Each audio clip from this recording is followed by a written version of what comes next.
Everfrog Esports trying to find what angle they can, trying to find somebody out of position. We're gonna go through on this. Oh, what a roll. We're gonna deflect. See why he's gonna go in. It's going to be a really, really interesting one.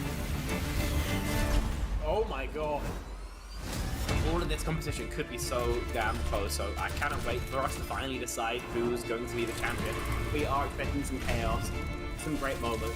Beast Mode has killed 3. Only gonna really need that rampage, so it's gonna clear it out. Santi gonna get themselves a big old 4K. Oh. Santi's getting rid of 3, clearing out the house. That is crazy. Nunji actually kills 3 people.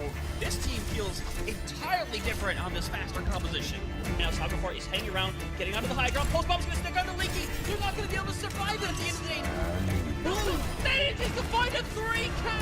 Rio shoving this Ana into a corner. Woo! One more for the road for Rio.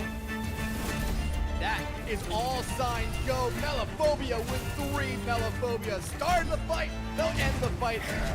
Oh my god. Beagle Bus, they have to play aggressively into this energy. Popping off in a moment where you needed just that. Ruby in that backline. Oh, the flick. Looking for it. Oh my goodness. The 4th one as well. Do they get the ace? They get the ace.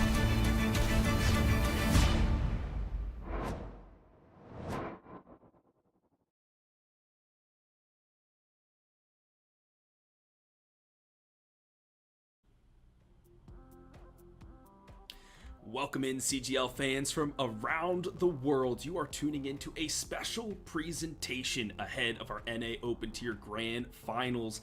It's HD Philly B and it's Tryhard Ray, and we are going to introduce the award ceremony for the NA Open Tier. We opened up the voting all across the week, and we had submissions and nominations, and now it's time to reveal who won each award.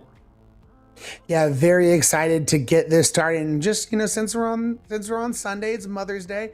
Happy Mother's Day to all the mothers out there. I know, not all mothers like to watch this, but I've seen plenty of people competing where they have family watching. So if any of you guys are watching, happy Mother's Day to you guys.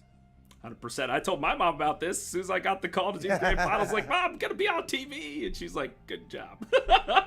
No, she's very supportive of the casting ventures, and I appreciate that. But Ray, I mean, we have so many different awards to give out here for the NA Open Tier. I mean, we have Rookie of the Year, MVP, Coach of the Year. I mean, there's so many different accolades for these players to earn. Yeah, so the first one we are going to announce, and we will have an interview for it, is going to be the support role star. As you can see at the bottom of the screen, very excited. 3rd place is going to be R7S. 2nd place is going to be Spec. And our winner, who we'll be having an interview with, is Mardox from ILIAD Artemis. And we have them with us right now. Mardox, hey, how are you doing? How are you feeling? Congratulations. Hey, thank you so much. I've been waiting my whole life for this.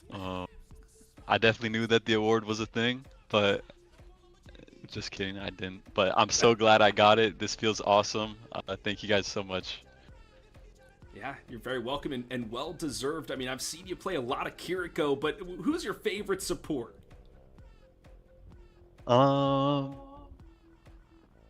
mean, it's got to be like a tie between Kiri and Ana for sure. Those are my goats. Makes sense though with the Ana profile. One more question before we go ahead and let you go. I mean, we got to let you go fast because you're part of the grand final today. Any predictions on how you think this is going to go today? I think it'll be a good match. We've been polishing up on some stuff, so I'm looking forward to being able to actually put that forward as we play in the match today. Excellent. Well, Mardox, it's been a pleasure. Thank you so much. Good luck in the match tonight. Thanks, yeah. Peace out. Excellent, Ray. Well, we have more on the board for you.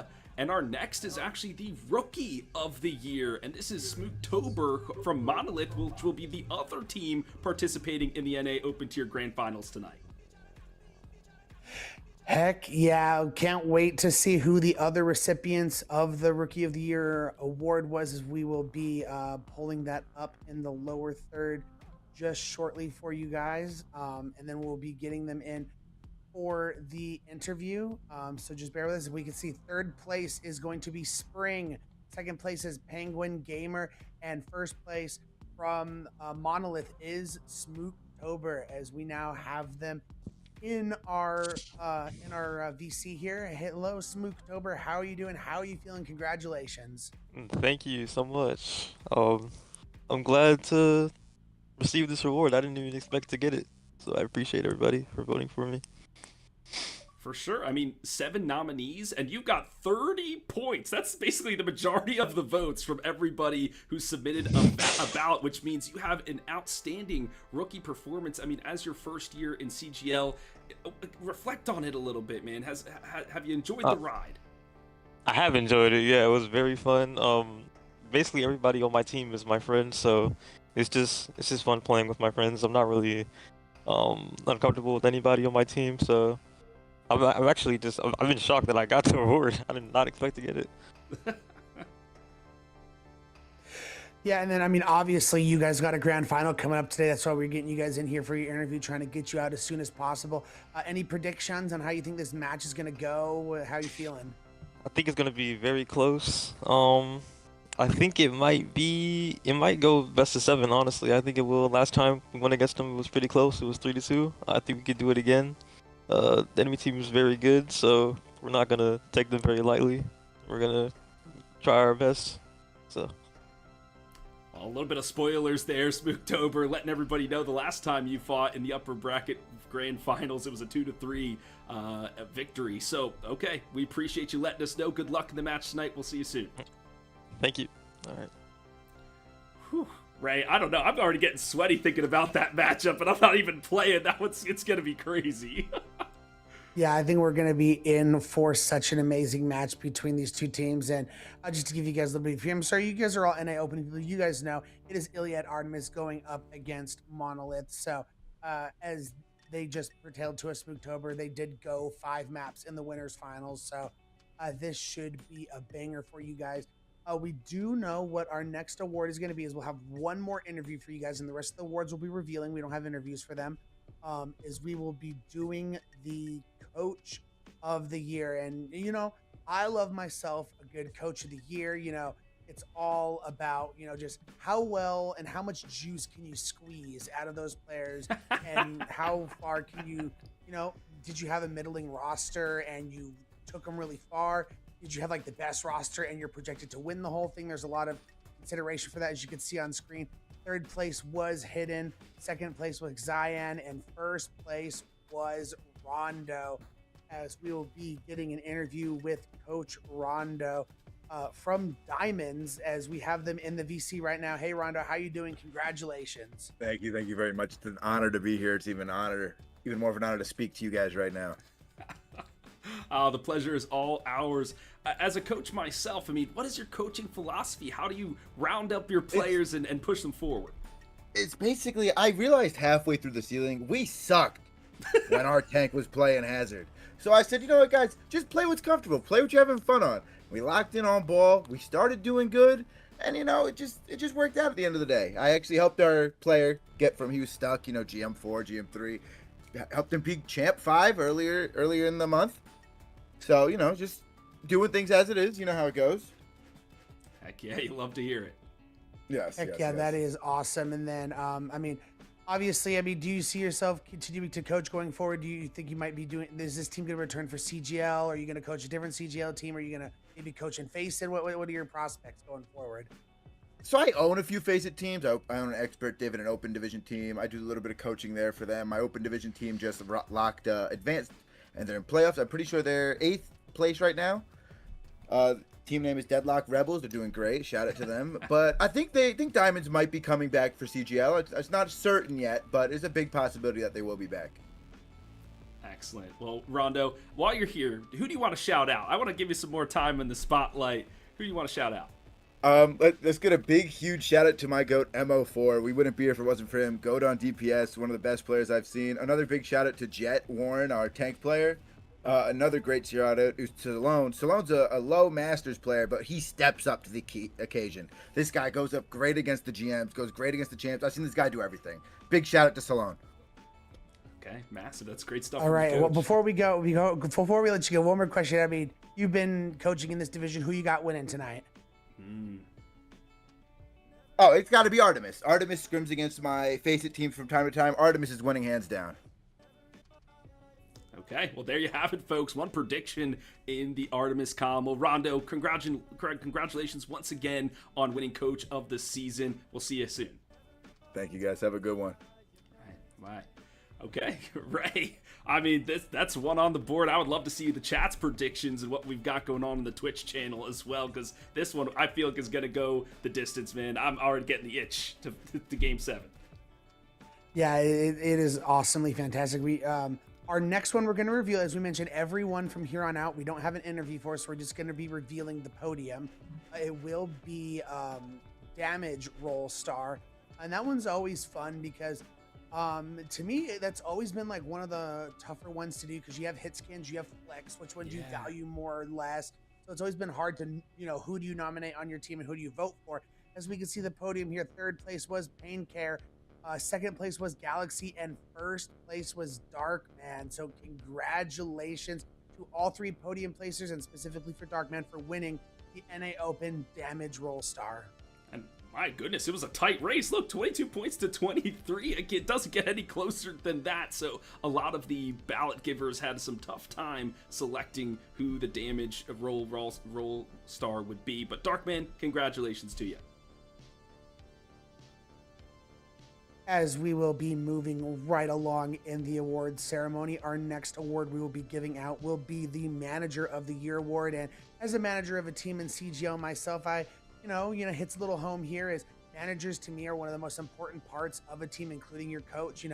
They make sure you got your scrims, it's the right SR, they know how to push you, they have you organized, making sure you're updating everything on CGL, make sure you're just prepared for everything. As we could see, third place was M04, second place was Boob, and your winner for Manager of the Season is Prosper.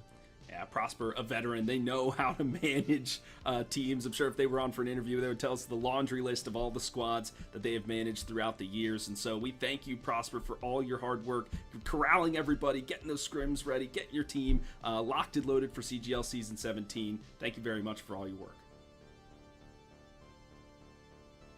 And with that, our next award we will be revealing is the Tank Roll Star. And I'm a tank player. I think, in Overwatch 2, now that we're down to one tank, it's extremely important to have a tank who's flexible.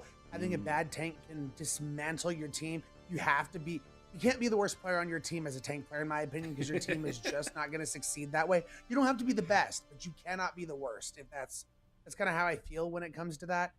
So, flexibility and just overall skill is extremely important. So winning that just, goes a long way, as, excuse me, as we now have these podium finishers, as Cap and Crunch going to be your third place winner, DM4 Boost going to be second place, and your winner is going to be Munchkey.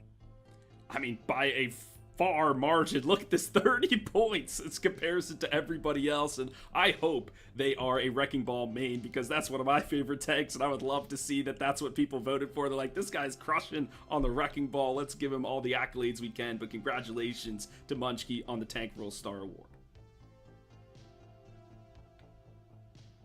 Yeah, and we have two more awards. I wasn't sure which one we were doing next, whether it's the Fish Award or MVP.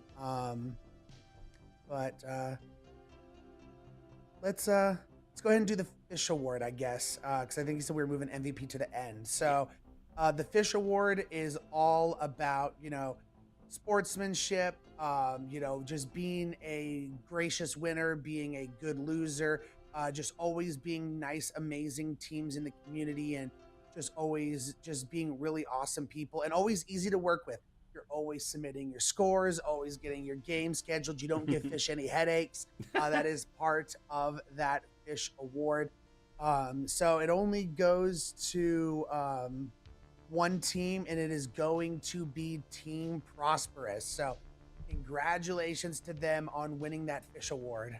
Hey, and that's a hard award to claim, right? Fish says no DMs for a reason, right? They want all their things in a row. They want to make sure all the stuff is put together and that you're a good member of the community. So, it's a high accolade of anything to receive the award from Fish themselves. So Team Prosperous, congratulations. And now, for the moment you've all been waiting for, last award to give out is going to be your NA Open MVP. We all know what that means. Most valuable player. However you want to slice it, you know, kill potential, flexibility. You just know they're a great leader and comms orienter on their team. But MVP is just the piece de resistance of this season. So we're gonna be ready to reveal this shortly, as the graphic is now being pulled up. As you can see, third place is going to be Bar of Soap. Second place, Cap'n Crunch, who made the podium for 2 different awards. Yeah. And your winner for NA Open MVP is a Duck on Quack. Wah, wah, wah. Yeah, wins the award, and we will be seeing Duck later on tonight as part of this NA Open Tier Grand Final, so well deserved, and let's see if they can get Series MVP and just continue to stack up those trophies. Yeah, we're going to have to see how this goes tonight in this matchup between these two teams. As we kind of talked about it prior to the award show kicking off, it is going to be the NA Open Grand Finals. We have ILIAD Artemis, who is a seasoned team. They compete and face it. They're, in the Masters tier. They're in the, they're a middle of the pack team, but that's really impressive for being a tier 2 team. And then they're going up against Monolith, who is probably the best console team in the scene right now. So it's going to be a banger of a series. Yeah, it's like the adventurers versus the very stable Monolith, right? It's 2 forces colliding. Who will move? Who will break? And that is what we are here to find out. But what I'm also hearing, Ray, is that we do have the maps and we do have the bands already selected by the teams. And I think our producer Hippie wants us to reveal those. And I think they're getting those graphic ready. And so we know it will be Control. Okay, never mind. It doesn't have anything. But if we think towards the Control, Ray, we've been seeing a lot of Lijiang Tower. Do you think that's where we're going to go next? I think it's going to be a likelihood. I can't remember which one was picked in their previous matchup as they matched up in the winners finals. It was a 3-2 scoreboard. But with that, we can take a look at the bracket just to show you guys a little bit of this. As it's been quite a journey for both of these teams, as we mentioned, faced off in the winners finals. ILIAD taking that 3-2. I casted that one. It was a crazy series. And then Monolith able to take down Team Prosperous, who is the #1 overall seed, the favorites coming in the losers finals. Actually beat them twice in winners semifinals and then losers finals to now come back and face ILIAD Artemis once again. It has been a tight race here in the NA Open tier. I mean, the amount of 2-3s I'm seeing across the board as we've gotten deeper and deeper into the bracket has been insane. And you heard it from a lot of the players that we interviewed. They all think that this one could go the distance. So, folks, I hope you have your emails, your texts to your bosses for tomorrow to call out sick, because we are going to go all night in this series. It's going to be absolutely insane, Ray. I'm ready for it. Yeah, buckle up your seats. We are going to take a short intermission while we get the players in lobby, get the bands for you guys, get the first map, get everyone hand-cammed and ready to go. So go grab a snack, go grab a drink, and be prepared for a banger of a series. Don't go anywhere. We'll be right back. Farm those CGL tokens.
Welcome back in, CGL fans, to our Sunday night grand finals between the ILIAD Artemis and the Monolith teams in the NA Open tier. Both teams have secured themselves some cash, but to the winner the bulk of the spoils in the way of $1,500 US. Here for the series tonight, it's HD Philly B and the tamer of talent, Tried Hard Ray. My friend, we are in for an epic one. Yeah, it is going to be an awesome clash between both of these teams. As you mentioned, 1,500 versus 500, that's, triple the money. Obviously, if you were to split that evenly between players, not sure, if these teams have coaches and if you share that, but it was just between the players, that's 300 each, which is not bad for a smaller tournament like this. Always great to see. We do know the first map pick coming in from ILIAD Artemis, and no surprises here. We kind of thought about it coming up, and it is going to be Lijiang Tower is our first map. Yeah, I mean, this just seems to be the tried and true in all competitive formats, no matter what tier, diamond to open, whatever it is. And we might be seeing the Cat Bastion try hard, Ray. What do you think? I think it's a possibility. I mean, a lot of teams are adjusting to it and trying to, make it work for themselves. I haven't seen it nearly as much in NA, and I don't think either of these teams ran it when they first played each other. But again, this was like week and a half ago at this point. So who knows, what they've, my guess would be you probably don't master a comp like that in a week and a half. So my gut feeling is we probably don't see it, but you never know. I've seen Floofy and I've seen Jiangong Gang play the Cat a lot as of late, and so they might be mixing it in here or there. We'll have to see if maybe that even makes through the ban phases, but I mean, Lijiang Tower can go either way, but I think last time it did go the way of ILIAD Artemis, so they're looking to, keep the ship going, so to speak, and get a early map win. Yeah, and I mean, Lijiang Tower just being so classic, more brawl-oriented, obviously, your Wrecking Balls can work on certain maps. A lot of Pharah has been being played on this map at all levels recently, on both Gardens and Night Market. So I think there's a high possibility we see that out of some of these teams. But the one thing about Monolith, for any of you guys who are watching the winners finals, and if you didn't, they're a full console team, as we mentioned, and they lean into it. They're playing a ton of BAP Alari to really lean into the fact that they got that aim assist, so they play a lot more hit scan oriented heroes if they can. Yeah, and I've been seeing Maverick, who is the tank, play a lot of Orisa. They've been playing some of the Malga and some Diva. That's been a lot of their tried and true compositions. And then Damage Boost is playing a lot of Diva and Orisa as well. So we may see those tanks hotly contested in the bans. I think it is going to be essential. I mean, ILIAD Artemis will also get that first ban, so I think, especially they even said in the winners finals when they went 3-2, they go, we didn't realize they were a full console team. Yeah. We also weren't expecting them to completely lead into that. So this time I think they'll be a little bit more prepared. So I think their bans might be more targeted toward those heroes that we saw a lot in the winners finals. Yeah, we heard from Smooktober, we heard from Mardox, both of the players on their respective teams both say we've been polishing up a few things and we are ready to bring something new a little bit to some of these maps that we have going forward. So I'm excited to see if there's some, tricks, some weapon X factors that they have in store for us in this grand finals. But Ray, it is time for one of my favorite parts, and it is the ban phase. We mentioned ILIAD Artemis will be the recipients of the first ban, given, they were the ones waiting in grand finals for the winner of the losers finals. So they do get that advantage. Technically, they could have chosen to let the other team ban first. But in my opinion, why would you ever do that? I think having the first ban is just extremely powerful because, not only can you ban away something that the other team might be good at, but you can also just protect something that you really want to play on a map. Yeah, so maybe you ban like a Wrecking Ball, right, just to protect the tank, and that you can play the tank that you want to. But they're taking some time on this, and we saw Damage Boost play, or DM4 Boost, I keep wanting to call them Damage, but we've seen them play a lot of Diva. They could be pondering that as the seconds dwindle. Who's it gonna be? The red X will go towards the Baptiste. Yep. That makes sense. As I mentioned, they were playing a lot of Bapalari for their backline. I think on a map like Lijiang Tower, even, I do think, Carrie's the all-powerful, but I still think Baptiste works pretty well, especially if you really lean into it like that. So it's no surprise that they're just going to start out the gate with a band like that. And the real question is Monolith. I mean, obviously they've played them, a couple times already. They know what this team likes to play. How do you respond to, now we don't have our BAP at our disposal? Yeah, I've seen them play a touch of the Kiriko Lucio, but usually it's BAP Iliadi or Kiriko BAP, some combination of the two, but it's their turn to ban, and I think they might be targeting Maverick. I mean, we've seen teams do that before where they'll take out the Orisa, they'll take out the Malga, and he's played a little bit of Reinhardt too, so it's maybe hard to ban him out, but that's where they might be focusing next. We will be finding out shortly what direction Monolith has decided to take us. And, I think it's for both these teams taking their time. It kind of makes sense, especially in grand finals. Sure. First map, making sure you get out to a blistering start is going to be extremely important to establish that presence and getting that positive momentum going forward. So bear with us, folks, while we wait for this next band to come in.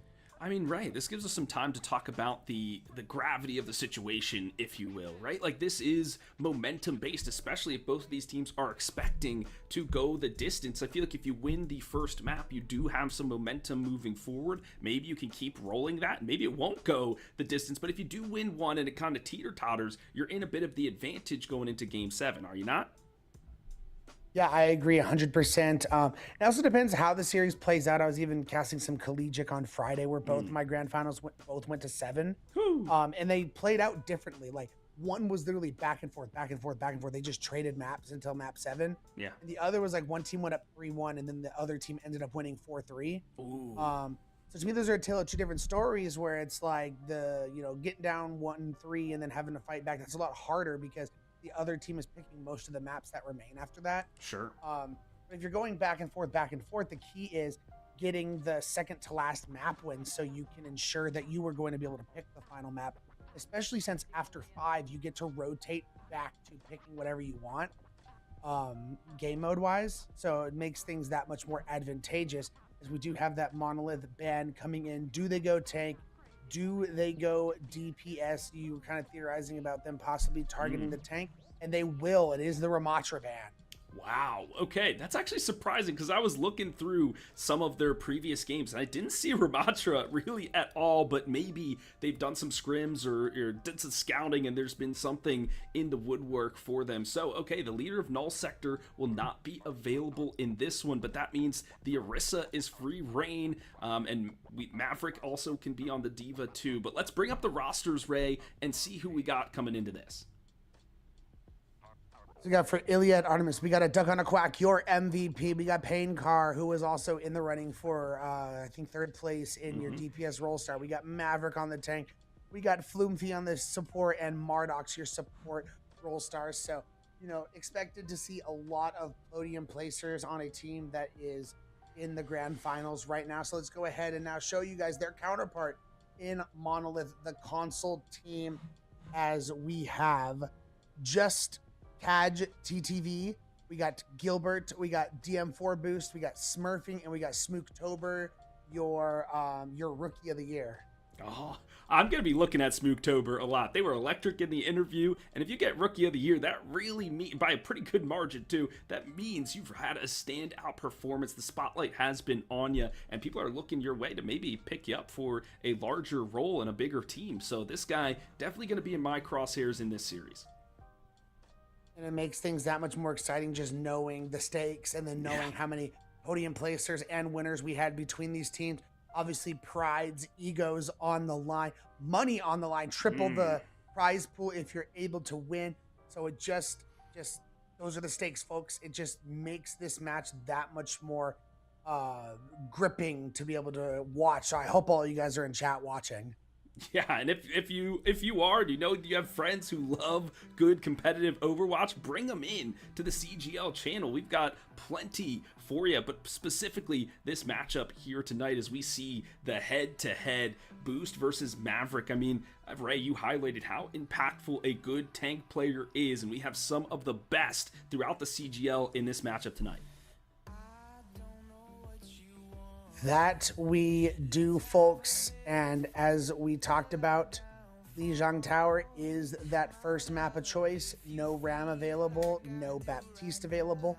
My gut feeling is we could see a decent amount of Rissa. If you're going to play the Brawl, maybe even some Zarya. Possibility of Diva as well, just because Diva is just such a beast right now. And as you can see on the screen, you know, Maverick even has the little Diva on their player thing, so it wouldn't be shocking if we see that. Yeah, absolutely not. And Jeskaj has been playing almost exclusively Tracer throughout the games that I've VOD reviewed from them. That seems to be their tried and true character. So do they have somebody on the ILIAD Artemis squad to contend against that Tracer on the flank? Because it's not going to be Hanzo, it's certainly not going to be a Widow. So do they have a Tracer player themselves that can stack up? That is going to be the question of the day, folks. What are we going to get from both of these teams on Lijiang Tower? We'll be getting you guys into this map in the next 15 seconds. We do know what that first, we got to pause. First sub-map is Night Market. We do know that. Okay. And, I mean, we've talked about this before, Ray, where Pharah can be extremely impactful on the Night Market, booping people off. You have good angles to hit the barrage from, things of that nature. I didn't see anybody in the spawn room hovering over the Egyptian, but do you think it might come out at some point? I think there's a high possibility. I don't know if it's like a 100% given, but just Pharah is just extremely good on this map. They might, I would say from the Artemis side, they might be a little worried about the possibility of the amount of hit scan characters that this console team is going to play. So they might shy away a bit from the Pharah. So I don't know. I do think that's one thing to think about if you're Artemis. Yeah, lots of, and that's why there's this feeling or this intensity that this might go to 7, as these teams are going to be feeling each other out through the entire series. And this is what I love about Overwatch the most, is that the tick for tack, right? It's like the role changes, the swaps of characters, everything to try to get the one up on your counterpart. But right now we're seeing Boost hover over the Sigma. I was not expecting that. If we're gonna roll it on the Diva, you know, I guess you get a good rock on the Diva, get some good follow-up, and you can demech that Diva relatively quickly. They did play a lot of Sigma, if I remember correctly, in their previous matchups, so I guess that's not super surprising. It's just Lijiang Tower is not normally a Sigma map you're necessarily thinking about. Yeah, so let's see if they can make it work. Has a couple of percents towards the ultimate early on, but Mardox, the support supreme, already doing everything they can to heal the entire team. But this, it's Pain Care on the Tracer, looking to match Jeskaj on the other side. Oh, the Diva no! boomed off early, and that's the tank gone. As you do get the Suzu onto Duck on a Quack, your MVP, as they also get a returning pick, and they're getting the picks back and forth. Mardox also getting one, and they're just going to clean up despite losing their Diva so early on in that fight. Right, they said, we don't need a tank. We've just got straight up skill, and that's what they do. They clean everybody off the point, and it goes their way first. I don't see any swaps coming through, but this Cassidy, I mean, how do they maneuver this slow-moving character onto the point? It seems odd or out of place. It is going to be tough. I get, like, the cast is kind of there to try and help deal with the Tracer, but I agree it feels a little out of place. Look at this. Duck already has a Dragons, and Pain Car's already going to have a Pulse Bomb. This is ridiculous. I didn't think the Hanzo was going to be quite viable, but Duck on Quack making me eat my words. The MVP with the opening kill, but there is Gilbert saying, Philly, I've got something for you. The Dragon Strike will split the battlefield, but the kill feed's still in red. But now Monolith, they have to convert the point to their favor. They have to get some kills online. They're going to get the Tracer, who was on the off angle, trying to put pressure onto Duck, but with a lot of these returning kills, Gilbert getting flume feed, feels like you might want to reset here, but they're going to keep pushing the issue. The Kitsune is certainly guiding them back onto the point, and Pain Care delivering some damage. Duck on Quack with a 2K amidst it all, and Monolith don't even hang on to the point for a second. And they're going to get a nice stagger onto the Sigma. I was surprised they were down so many, but they just felt like, hey, we got our Tracer, we have our Kiri, we have our Diva, let's go Kitsune rush on point, and let's just go. And they really went very strong. But Monolith, coming back into this next fight, they're going to have 5 ultimate.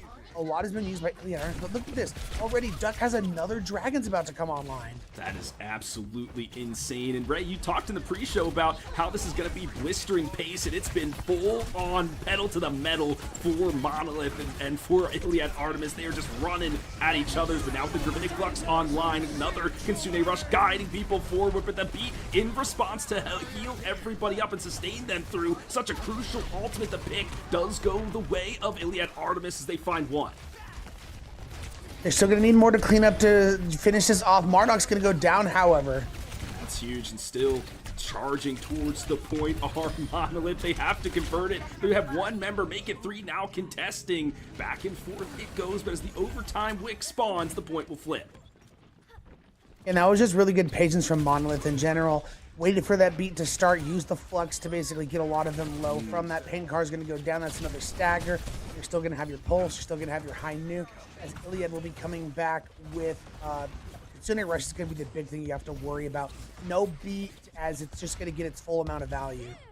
I just feel like with the, you put like storm arrows inside the Kitsune Rush, you're just dealing so much damage. So Honeybee, who's our observer today, we'll see if they can capture that moment if it arises. The Dragon Strike, you seems like this is prime opportunity to unleash.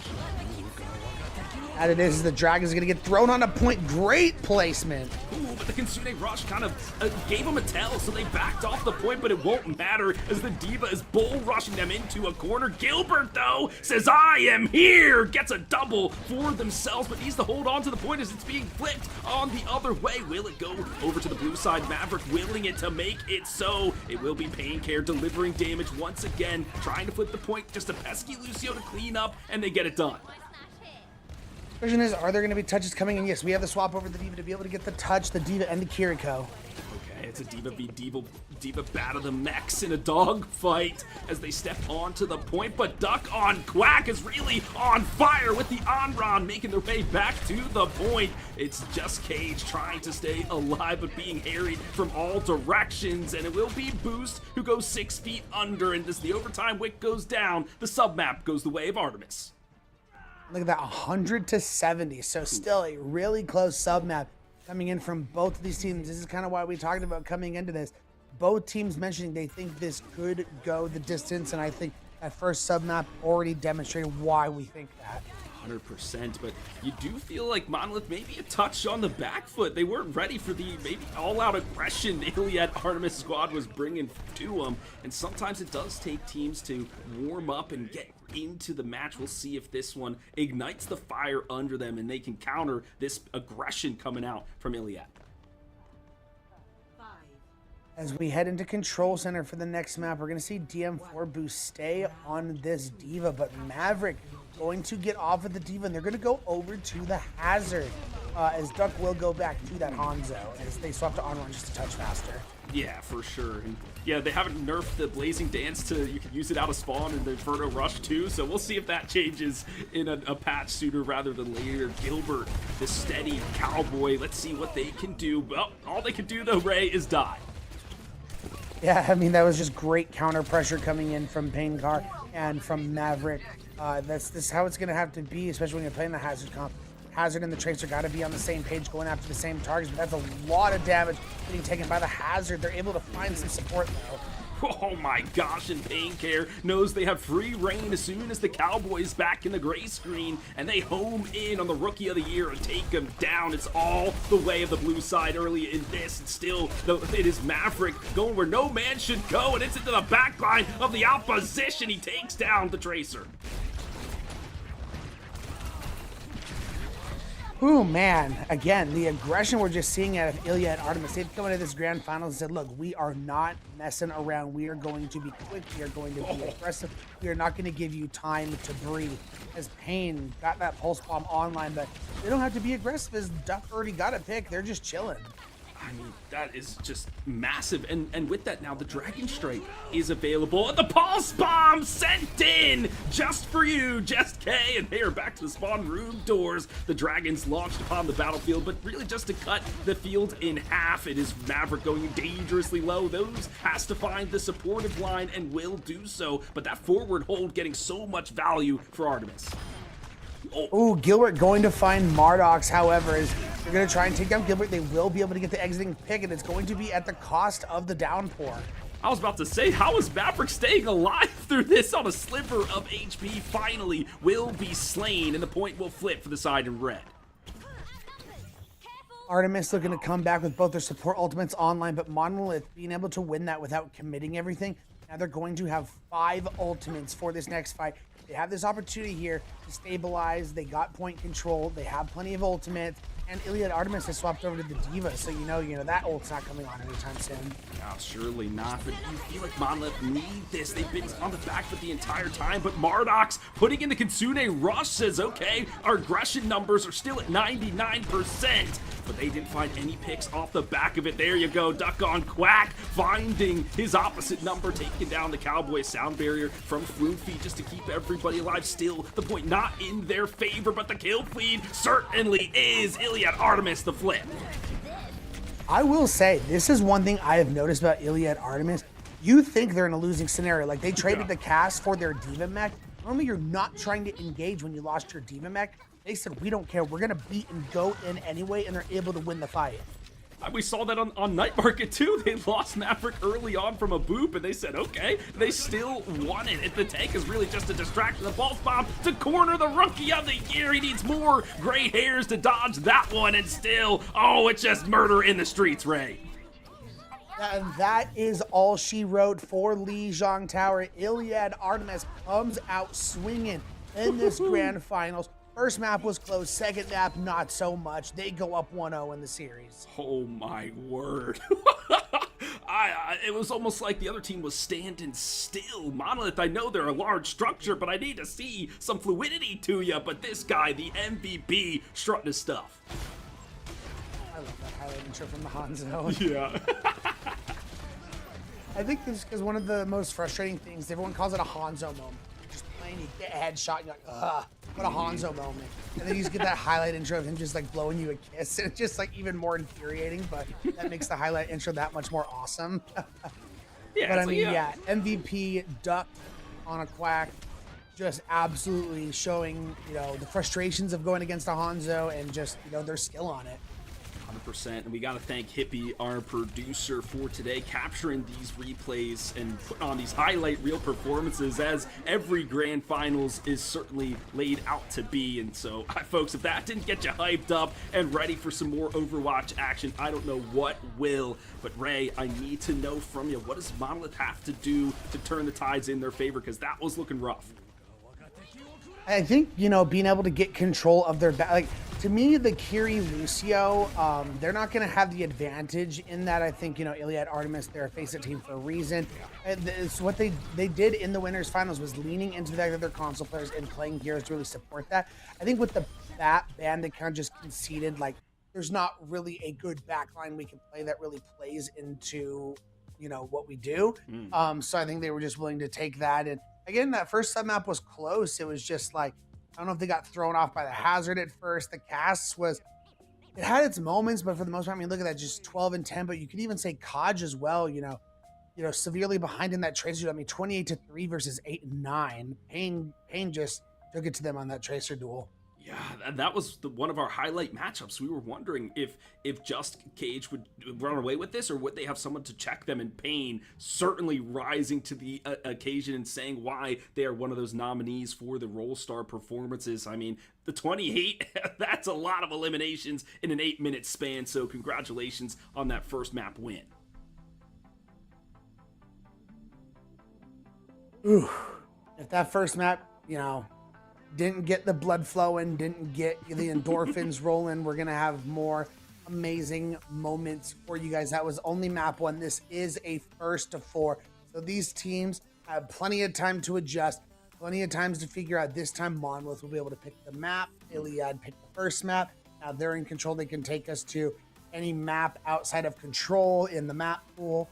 So they can take it to the best one they're feeling great about, and they'll get the first ban as well. So I think, to me, I don't want to, make any bold statements yet. Like, if you come into this second map and they kind of get blown out again, maybe you can start thinking, okay, maybe ILIAD Artemis really locked in and, was well prepared for the console team and figured out what they want to do. But until I see the until I see Monolith take us to their map and get their first ban and then get destroyed on it, I think this is still a very back and forth series. Yeah, and I was thinking, maybe Monolith need to slow it down, and as I'm like putting that through the paces in my head, I'm like, actually, I don't think that's the right solution. I think they need to step it up. They need to drink their monsters or their Red Bulls or whatever it is and figure out that next gear shift to put them in the level that ILIAD Artemis is playing at right now, because even if they try to slow it down, they're just going to get bowled over. So they have to match the force v force aggression and meet them where they're at. So let's see if they can step up to the plate. Going to be the question of the day, as we do have the map pick coming in from Monolith, and to me this one isn't too shocking, as we talked about them wanting to play a lot of hit scans. So Havana is going to be that map choice, and that is best suited for that. And we've seen them go to Havana a number of times, playing Gilbert on the Widow or the Sojourn, allowing their Baptiste player to come in, smurfing on the Iliadi. I mean, there's plenty of things for them to like with these long sight lines. I'm just now worried about Just Cause in terms of this Tracer role. Do they feel like they need to swap off and do something different? I don't know. Yeah, I mean, the one thing that I saw back when I was casting Collegiate on Friday is just one good thing you need to have in, grand finals like this is if you have a bad map, you need to be able to dismiss that from your mind and move on and get ready for the second map. And the good teams who make these good series, they can do that very easily. So I'm hoping we're going to see that from the side of Monolith. And what else we need to see are the bans. So let's pull that up as the players are thinking about it. But as you mentioned, Monolith will be banning first. I mean, that Hanzo was certainly a problem. Do they dip into the damage pool? I would definitely consider it, but I do think one thing you have to keep in mind is this, very big Bapolari map that we've seen from Monolith.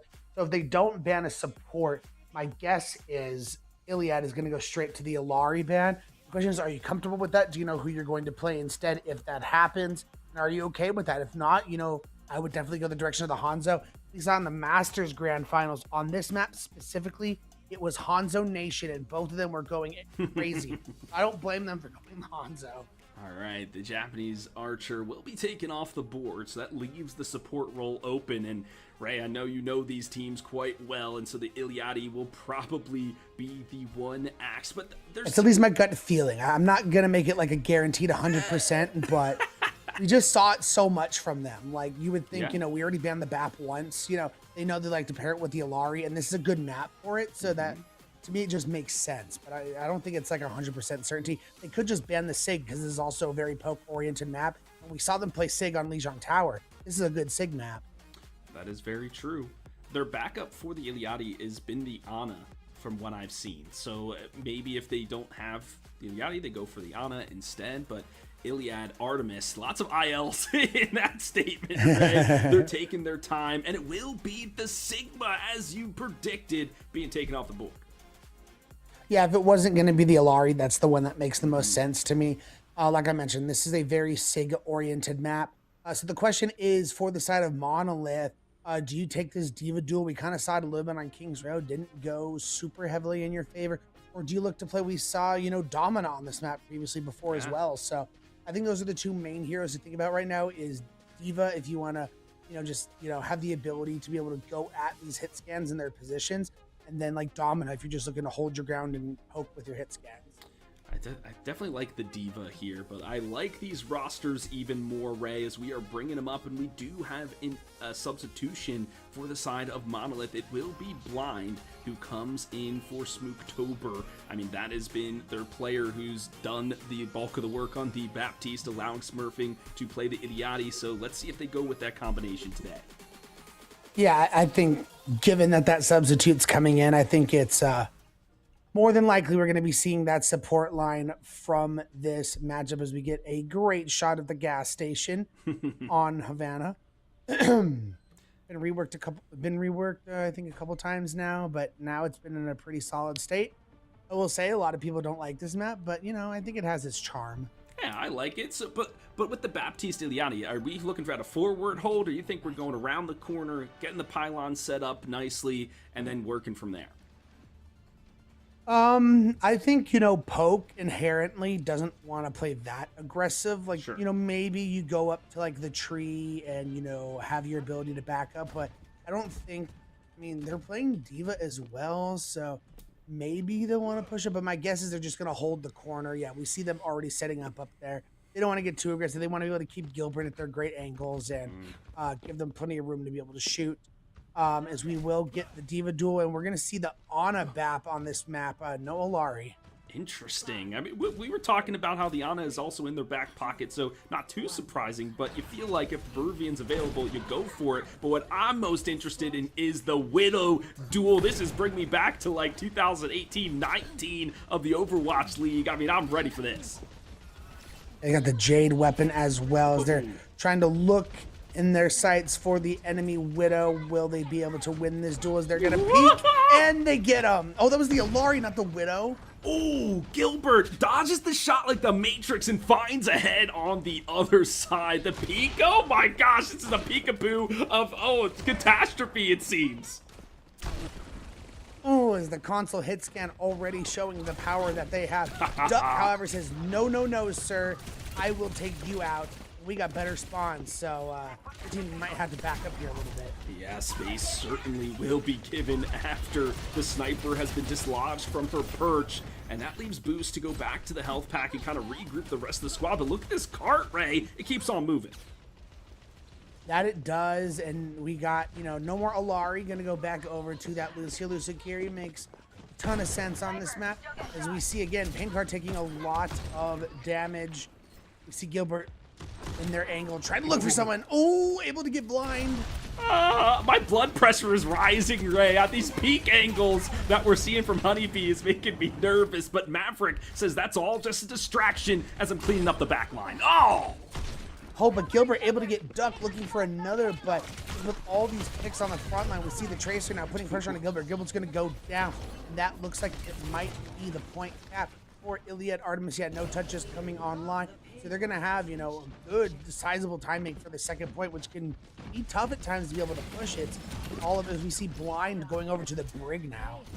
Interesting. I mean, yeah, to protect the backline, maybe protect Gilbert a little bit more, because Paincare has just been running rampant as well as Boost, just going right for the backline. But Flumi will open up the kill feed just for now so that the attack can move forward. This cart keeps rolling. We do have the sights online as they were able to get a nice shot of the Tracer and force the recall. That is huge. The wall hacks will give the advantage, or maybe not. Gilbert does it to him. Great work on the peak there, and that will move the Diva away, but can they have a pincer maneuver to find more eliminations? They are attempting, putting pressure on the Curie, but the Diva is there to eat a lot of the damage, forcing the recall. The DM4 Boost still has this remake. They get pressured too heavily. There's still a nano you can throw onto someone.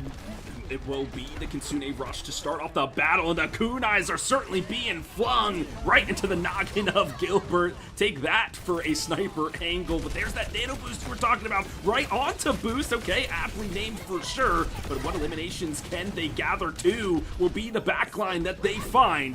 That's good enough. Now Bomb has to be expended just to get back in mech, but can they get their time? Paincare all over them.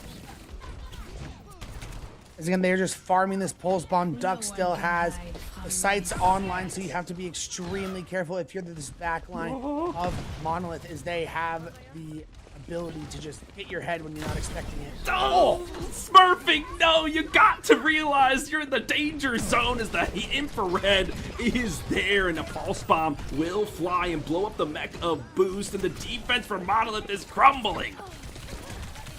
But you're able to get Duck, but it is traded out for the Tracer, and it feels like this might be the end of the road. There's a possibility for another touch, but do you go for, a staggered touch, or do you just look to, it looks like they're just going to look to re-engage on this DV. I say that, no, it looks like they're going to go for it. They're going to rally.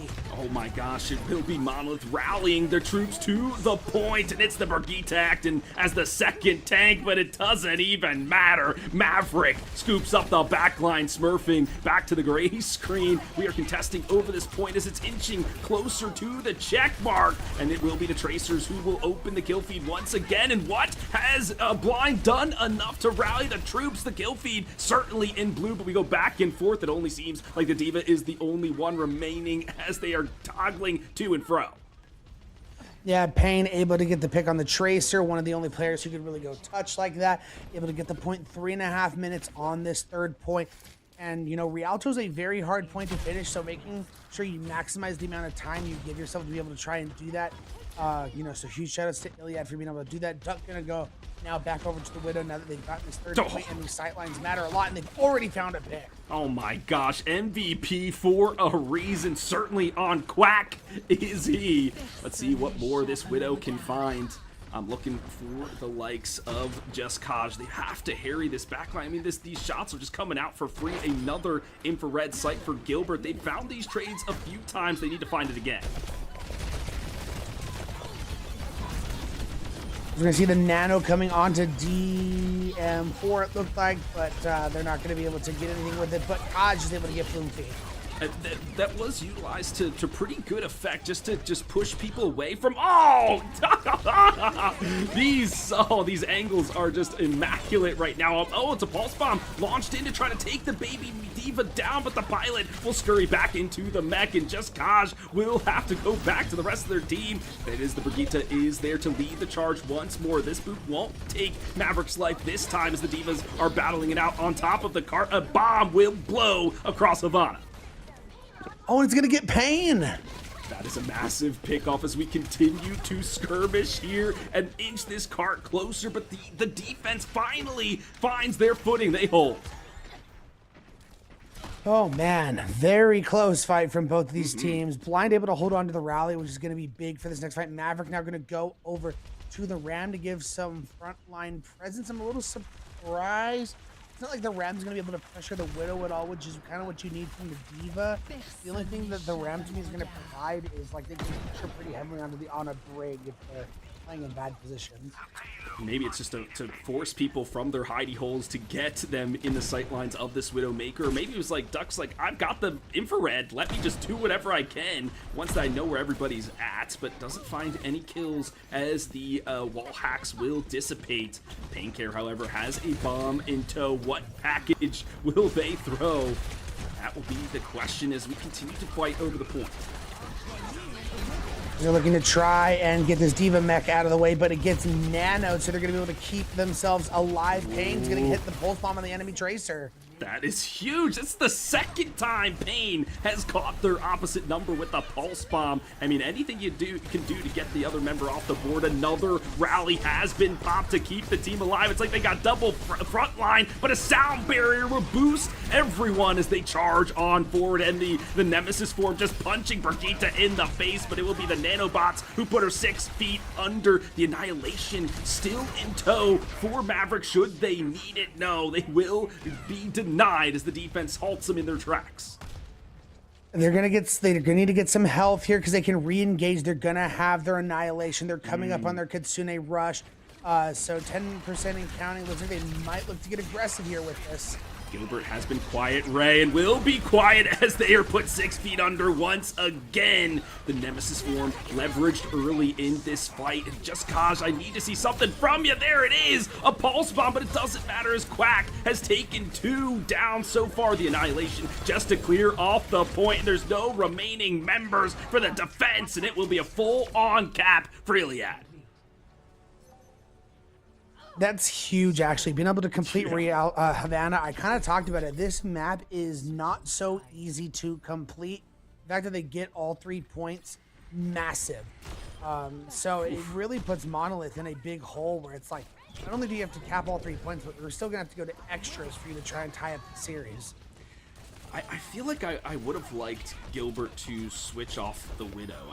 They were, like, in the first couple exchanges, yeah, it was back and forth here or there, and then they just couldn't find their foothold in the match again. And from that point on, it was just all Duck finding these off angles and popping heads left and right. So you feel like Gilbert maybe going to a Sombra or something else to harry this Widowmaker would have helped, but we'll see if they make some adjustments on attack. Feel like they might have to make sure they can tie up this series as we have talked about it in the past. It is a 1-4, so going down 2-0 is not necessarily a death sentence, as it more tends to be in a 1-3. But you know, being able to tie this up heading into our first break is extremely big deal. And so I would be looking to try and at least change something up a little bit. You want to go back to your locker room with some morale, right? But going down 2, that's hard. You're going to need your team captain to step up, sort of slap everybody around, say, hey, we're still in this. There's still a lot of Overwatch to be played, and we will have a fresh set of 4 minutes on Havana. It's Monolith on attack. Gilbert remaining on the Widowmaker.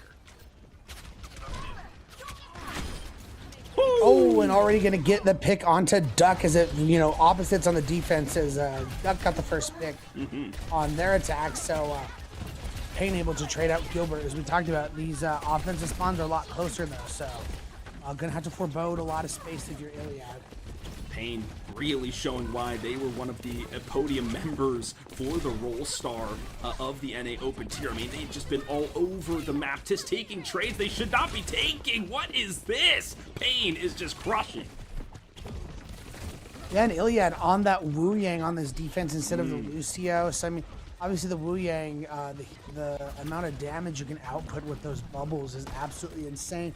The damage can be, I mean, the healing can, you can do a lot with the Wu Yang if you get your stream on someone, but they're gonna go down. Oh my gosh, this is what I wanted to see from Gilbert, getting those eliminations. It seems like Widow on the attack is just what they needed, and now D.Va with the free reign to charge the backline, just bowling everybody over this cart, surely going to the point.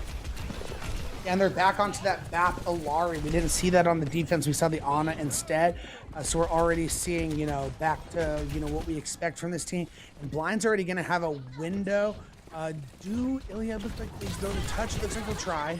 Oh, but they will certainly have the door slammed in their face. This Wu Yang blasting bubbles, but only in desperation. An Amp Matrix from the heavens, from Blind? What? Unveiling the curtain to deal some damage, but Gilbert needs to pop 1 or 2 more heads for this card to go all the way, but they will pop the wall hacks just to make sure they seek out the opposition, and now the cart will cap. I mean, they got it just as fast in like 15 seconds, not as fast as Iliad, but I mean, still very impressive. What's going to determine a lot is how the second attack goes, is where a lot of time can be wasted. Gilbert able to start things out very quickly with a quick hit on the food. Right, I feel like I'm getting a hit of dopamine every time I'm seeing a headshot. I'm just like, whoa, whoa, whoa, woohoo! And I hope you are enjoying it too, folks, because I love to see the peak shots come through from these Widowmakers. But it's going to be on the Tracers to really find them out. Oh, there it is! Gilbert gets 2 so far on point 2. And Gilbert is going absolutely insane. Maverick eats the pulse bomb from Kaj, but I mean, with all those picks coming in, you have to back up and regroup if you're Iliad. We've had times where they're down and they're able to push. This is not one of those times. Certainly not, but the ultimates are accruing. The treasure trove is getting more and more hefty for Iliad, and they will expend one of those crucial resources, and that will be the infrared sights. Ducks on Quack get their opposite number quickly off of the use of that ultimate. Wu Yang still has the tidal blast, doesn't feel the need to use it now, but damage boost is just being pestered from all sides, and now the defense comes alive. They're starting to get their footing on this defense a little bit. It's going to cost them their sights and their remech, but I think that's okay. I mean, you're going to lose your D.Va anyway, though. So it's like, despite all of that, you're still losing this fight. It looks like the point cap is probably going to come in for Monolith. The turnaround, somehow, some way, they will fight on another set of infrared. Oh my god, decapitated was Payne Cares. They go for the touch and it will be denied again. Gilbert from the sniper perch gets 2. They're going to have a whopping 4 minutes on this third point. So much time on this clock to be able to try and cap and go to extras. And again, because, Iliad was able to finish with 0 on the clock, time isn't, I mean, yes, you would love to go into extras with more time, but it's not super necessary. Gilbert, why did I ever doubt you, friend? Oh my gosh, shooting fish in a barrel is this Widowmaker, but Payne looking to carry the rest of their team, and finally Duck on Quack gets the trade they're looking for. The Widow duel, not just one for them. As now we see Maverick being able to be a little bit more bold, being able to push up a little bit more. Is that Ilari? Don't poke too much behind. Okay, we did. Gilbert was able to catch them on rotation, and Mavericks out of mech and off the edge. What? I guess maybe, you know, took the rocket chair and said, goodbye, cruel world, and just went awry. But Gilbert will clap back and get one for themselves in the Widow duel. Okay, the cart will move forward. Plenty of time on the clock and some ultimates to do it. As again, DM4 Boost has been putting in work on this attack on the D.Va. It has been putting down so much pressure. ILIAD's been having a hard time dealing with this. I mean, also, you know, the amount of pressure that D.Va can put on, it just makes Gilbert's job that much more easier to put heads. This will be an exchange of support ultimates. The Captive Sun burning bright, but the Kitsune shining even brighter to allow the defense to will themselves forward. Doesn't look like the Captive Sun will pop anybody to the grave just yet. Maverick waiting to pop that bomb, just waiting for the right opportunity, and this might be it. The lamp has been broken, and now so has the will of the attacking Monolith as they are being dismantled one by one. Yeah, you will get the remix, so the D.Va is going to be able to touch before they cap, but I mean, it just feels like it's a little too late. There's not really anyone else. I mean, you have your Tracer and your Fury, but I mean, I don't know. Okay, it will be a beat of desperation just to get everybody back and healthy on the point, and that might just be enough, Luffy, with the individual performance. And Mardox, we've seen them get some swift kills with the kunais. They're doing just that. Every elimination will be crucial, but from range goes Smurf, blasting into oblivion the rest of the opposition, and now an Ant Matrix has been laid down. The window to victory certainly clear for the Monolith squad. A few more picks will do it, and it is Smurfing who finds themselves a double, and the cart will cap. As they're going to have basically a minute and a half advantage on these extras, as you know, like I said, they needed to change something up, and I like going to the Bapillari. It's what we've seen them on when they've done their best in this series. And they come through and they're able to have a much more successful attack compared to ILIAD. Yeah, 2 more minutes, and we are going into extra innings. Right, we've casted a lot of playoffs, and this is the first time I'm seeing a escort map go to extra innings, and it's fitting for a grand final such as this. Definitely is.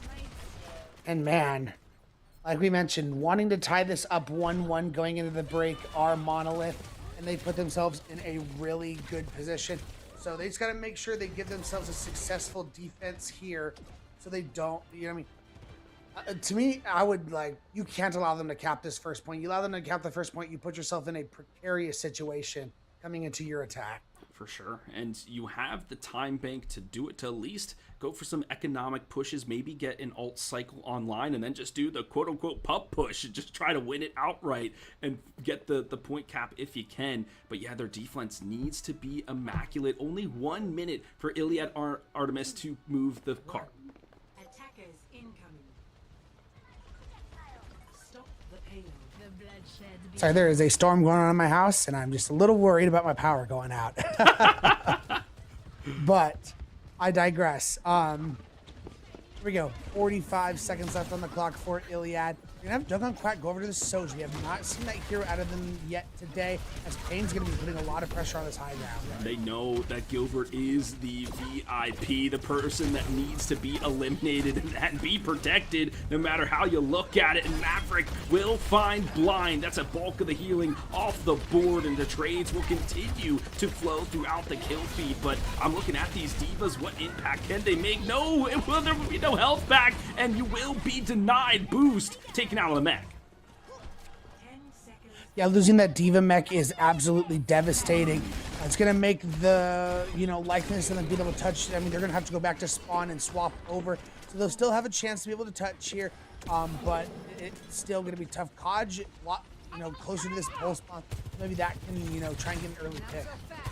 They will need it. Monolith on this defense, but great angles from the DPS. I love this Sojourn just ready with the railgun to pop anybody who might peek out. And Gilbert thinking the same as they take down Floomy. Now leading the charge is actually the Widowmaker, but has to do a bit of peel as Smurfing has just been deleted from the backline. A bomb tossed in and already dismantled mech, and its explosions around Havana. The fireworks certainly pop off as the overtime wick is burning, and Amp Matrix has been utilized, and the cart will stop before the checkpoint. Yeah, this is what I talked about, being that was a huge moment, them being able to stop that first point count from being able to happen. Really nice job to quickly go back to spawn and swap to the Doom and then to the Diva. And then they're able to come back. The Pulse Bomb being huge, not allowing the remech. I feel like if you get that remech there, there's a good chance Iliad will get that point. So, huge Pulse Bomb coming out from Kaj. Just when they needed him most, like the Avatar, right? Coming to the hero play for Monolith. And now, their work is not yet done, Ray. They have 2 minutes and 22 on the clock to get this first point and not up the series. Ready for battle. Ooh, big moment from Monolith, wanting to make this 1-1. He's got to basically cap this first point, and they're going to have just over 2 minutes to be able to do that. And that's, you know, it took him a little bit less. I think it took him like a minute and a half, minute 45 to be able to cap the first point last time around. So the time bank should be enough, but ILIAD Artemis coming on this defense, and they are playing something different. They're going to play the Soj, and they're playing the Mei this time. No Tracer. They're looking to just stall, and look for picks with these walls. Wow. Okay. Can they? I see the vision. I understand the strategy, but now it's about execution. And with Gilbert on the prowl, you just feel like one pick will crack open this defense and get the point across the line, but it will be a pick the other way. Yeah, Gilbert going down early. Maverick recognizing Gilbert's going to be on this Widow. I got to play up really aggressively and not allow him to find someone early on. And of course, you're also playing the Mei comps, and you are looking to spawn hold here. So this is very well played from the side of ILIAD Artemis, knowing they have to waste a lot of time, so the spawn hold is going to be that much more important. And I was wondering if we were going to see that, Ray. We talked about it when we headed to this match, if we were, you know, if that was still a strategy teams would employ. And yes, it looks like it now. The kill feed is just popping off. The trade's going through. I'm seeing a lot of Maverick in it. Let's see if they can get anything done. And now it has turned, actually, for the side in blue. As Maverick's still on the point, wasting a ton of time. Just look at this already. Already almost half the time bank gone as Maverick's finally taken down, and they're finally able to get some space on this card. The good thing about the spawn hole is by the time they're coming around this first corner, roughly everyone's going to be back. So it's almost as if, you know, where you would normally like to play, you get to play there anyway. So part A of the plan has been executed, but part B is still left unchecked, and Floomy will go back to the gray screen, pondering what happened to him there, and that could be a pulse bomb that's huge, and a great defensive matrix to make sure it doesn't come through, and held on with great discipline from Just Kaj, but still some work to do with 50 seconds on the clock. Yeah, as this on this Baptiste, they are trying to build to their ultimates as quickly as possible. The window and the nano might be the win because we're playing for, but a great anti and sleep on the DM4. Whoa, they take him out of neck and force the bomb to be blown up, and oh my gosh, the slaughter in Havana. A great headshot to make sure Boost cannot re-mech there. Now the time is certainly dwindling. Will the defense hold? They do get the D-mech, so they force the remech out of Maverick, so neither of these players are going to have that, but sights are going to be popped, but overclock is in the back pocket for Duck, and they have a nano. You could nano overclock here and end this. Oh my gosh, a highlight reel performance. Hippie, get ready for the clip, as this is going to be a wild one. The overclock and the nano surely to be utilized in combination is now the overtime wick, and maybe the hopes and dreams of Monolith that ride with it. And here we go. Oh, sliding through a quick headshot. The lamp just blown to smithereens, and maybe that's one, maybe that's two, but it will be denied. Smurfing, doing his namesake, saying, "I'm better than you." Yeah, as Maverick still on the point, wasting a ton of time. Just look at this already. Already almost half the time bank gone as Maverick's finally taken down, and they're finally able to get some space on this card. The good thing about the spawn hole is by the time they're coming around this first corner, roughly everyone's going to be back. So it's almost as if, you know, where you would normally like to play, you get to play there anyway. So part A of the plan has been executed, but now Oh, now they get the beat engaged to try and deal with this captive Sun, as we're going to see them fly straight at Smurfing. And the Sun will be smothered out, gobbled up by the opposing Diva, and there is Mardox, the MVP of the support role in the NA Open tier, getting a double for themselves. But can they hold on and stand tall? Monolith, they have to dislodge. Maverick has just been so sturdy on the point, just staying alive as much as possible. How can they do it? And it will be Maverick, the hero of Havana.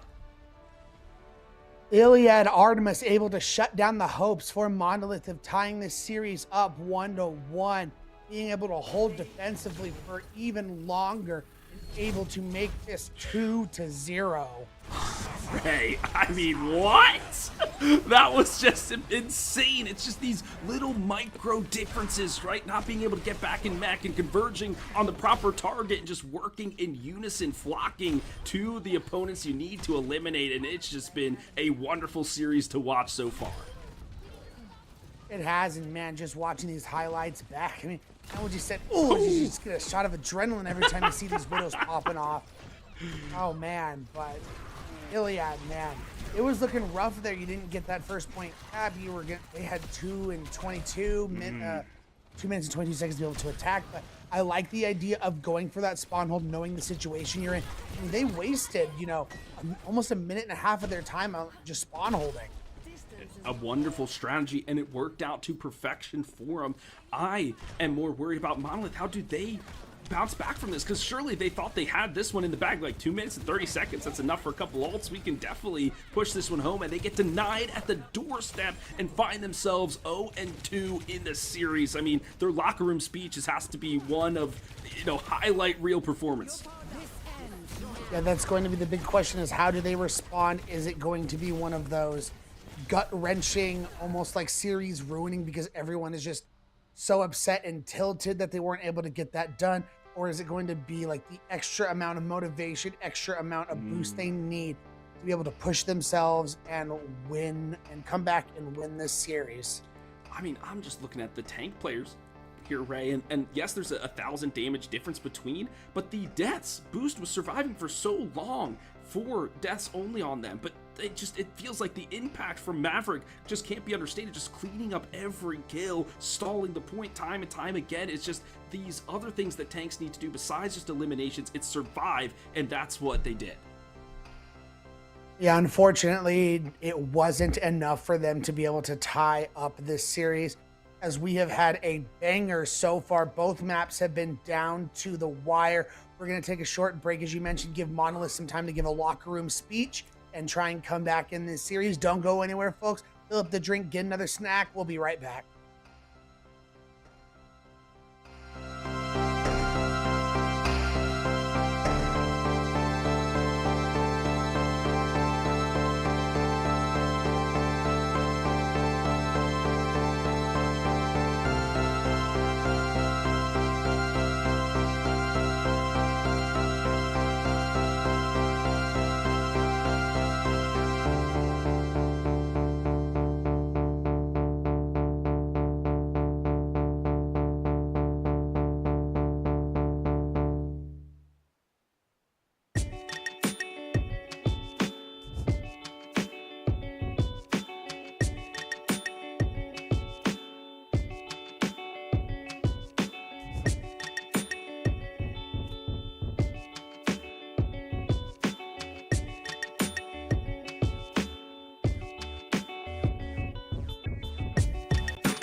Welcome back in, CGL fans, to our Sunday night grand finals between ILIAD Artemis and Monolith in the NA Open tier. $1,500 on the line for our first place squad, and right now ILIAD Artemis find themselves in the driver's seat, up in the series 2-0.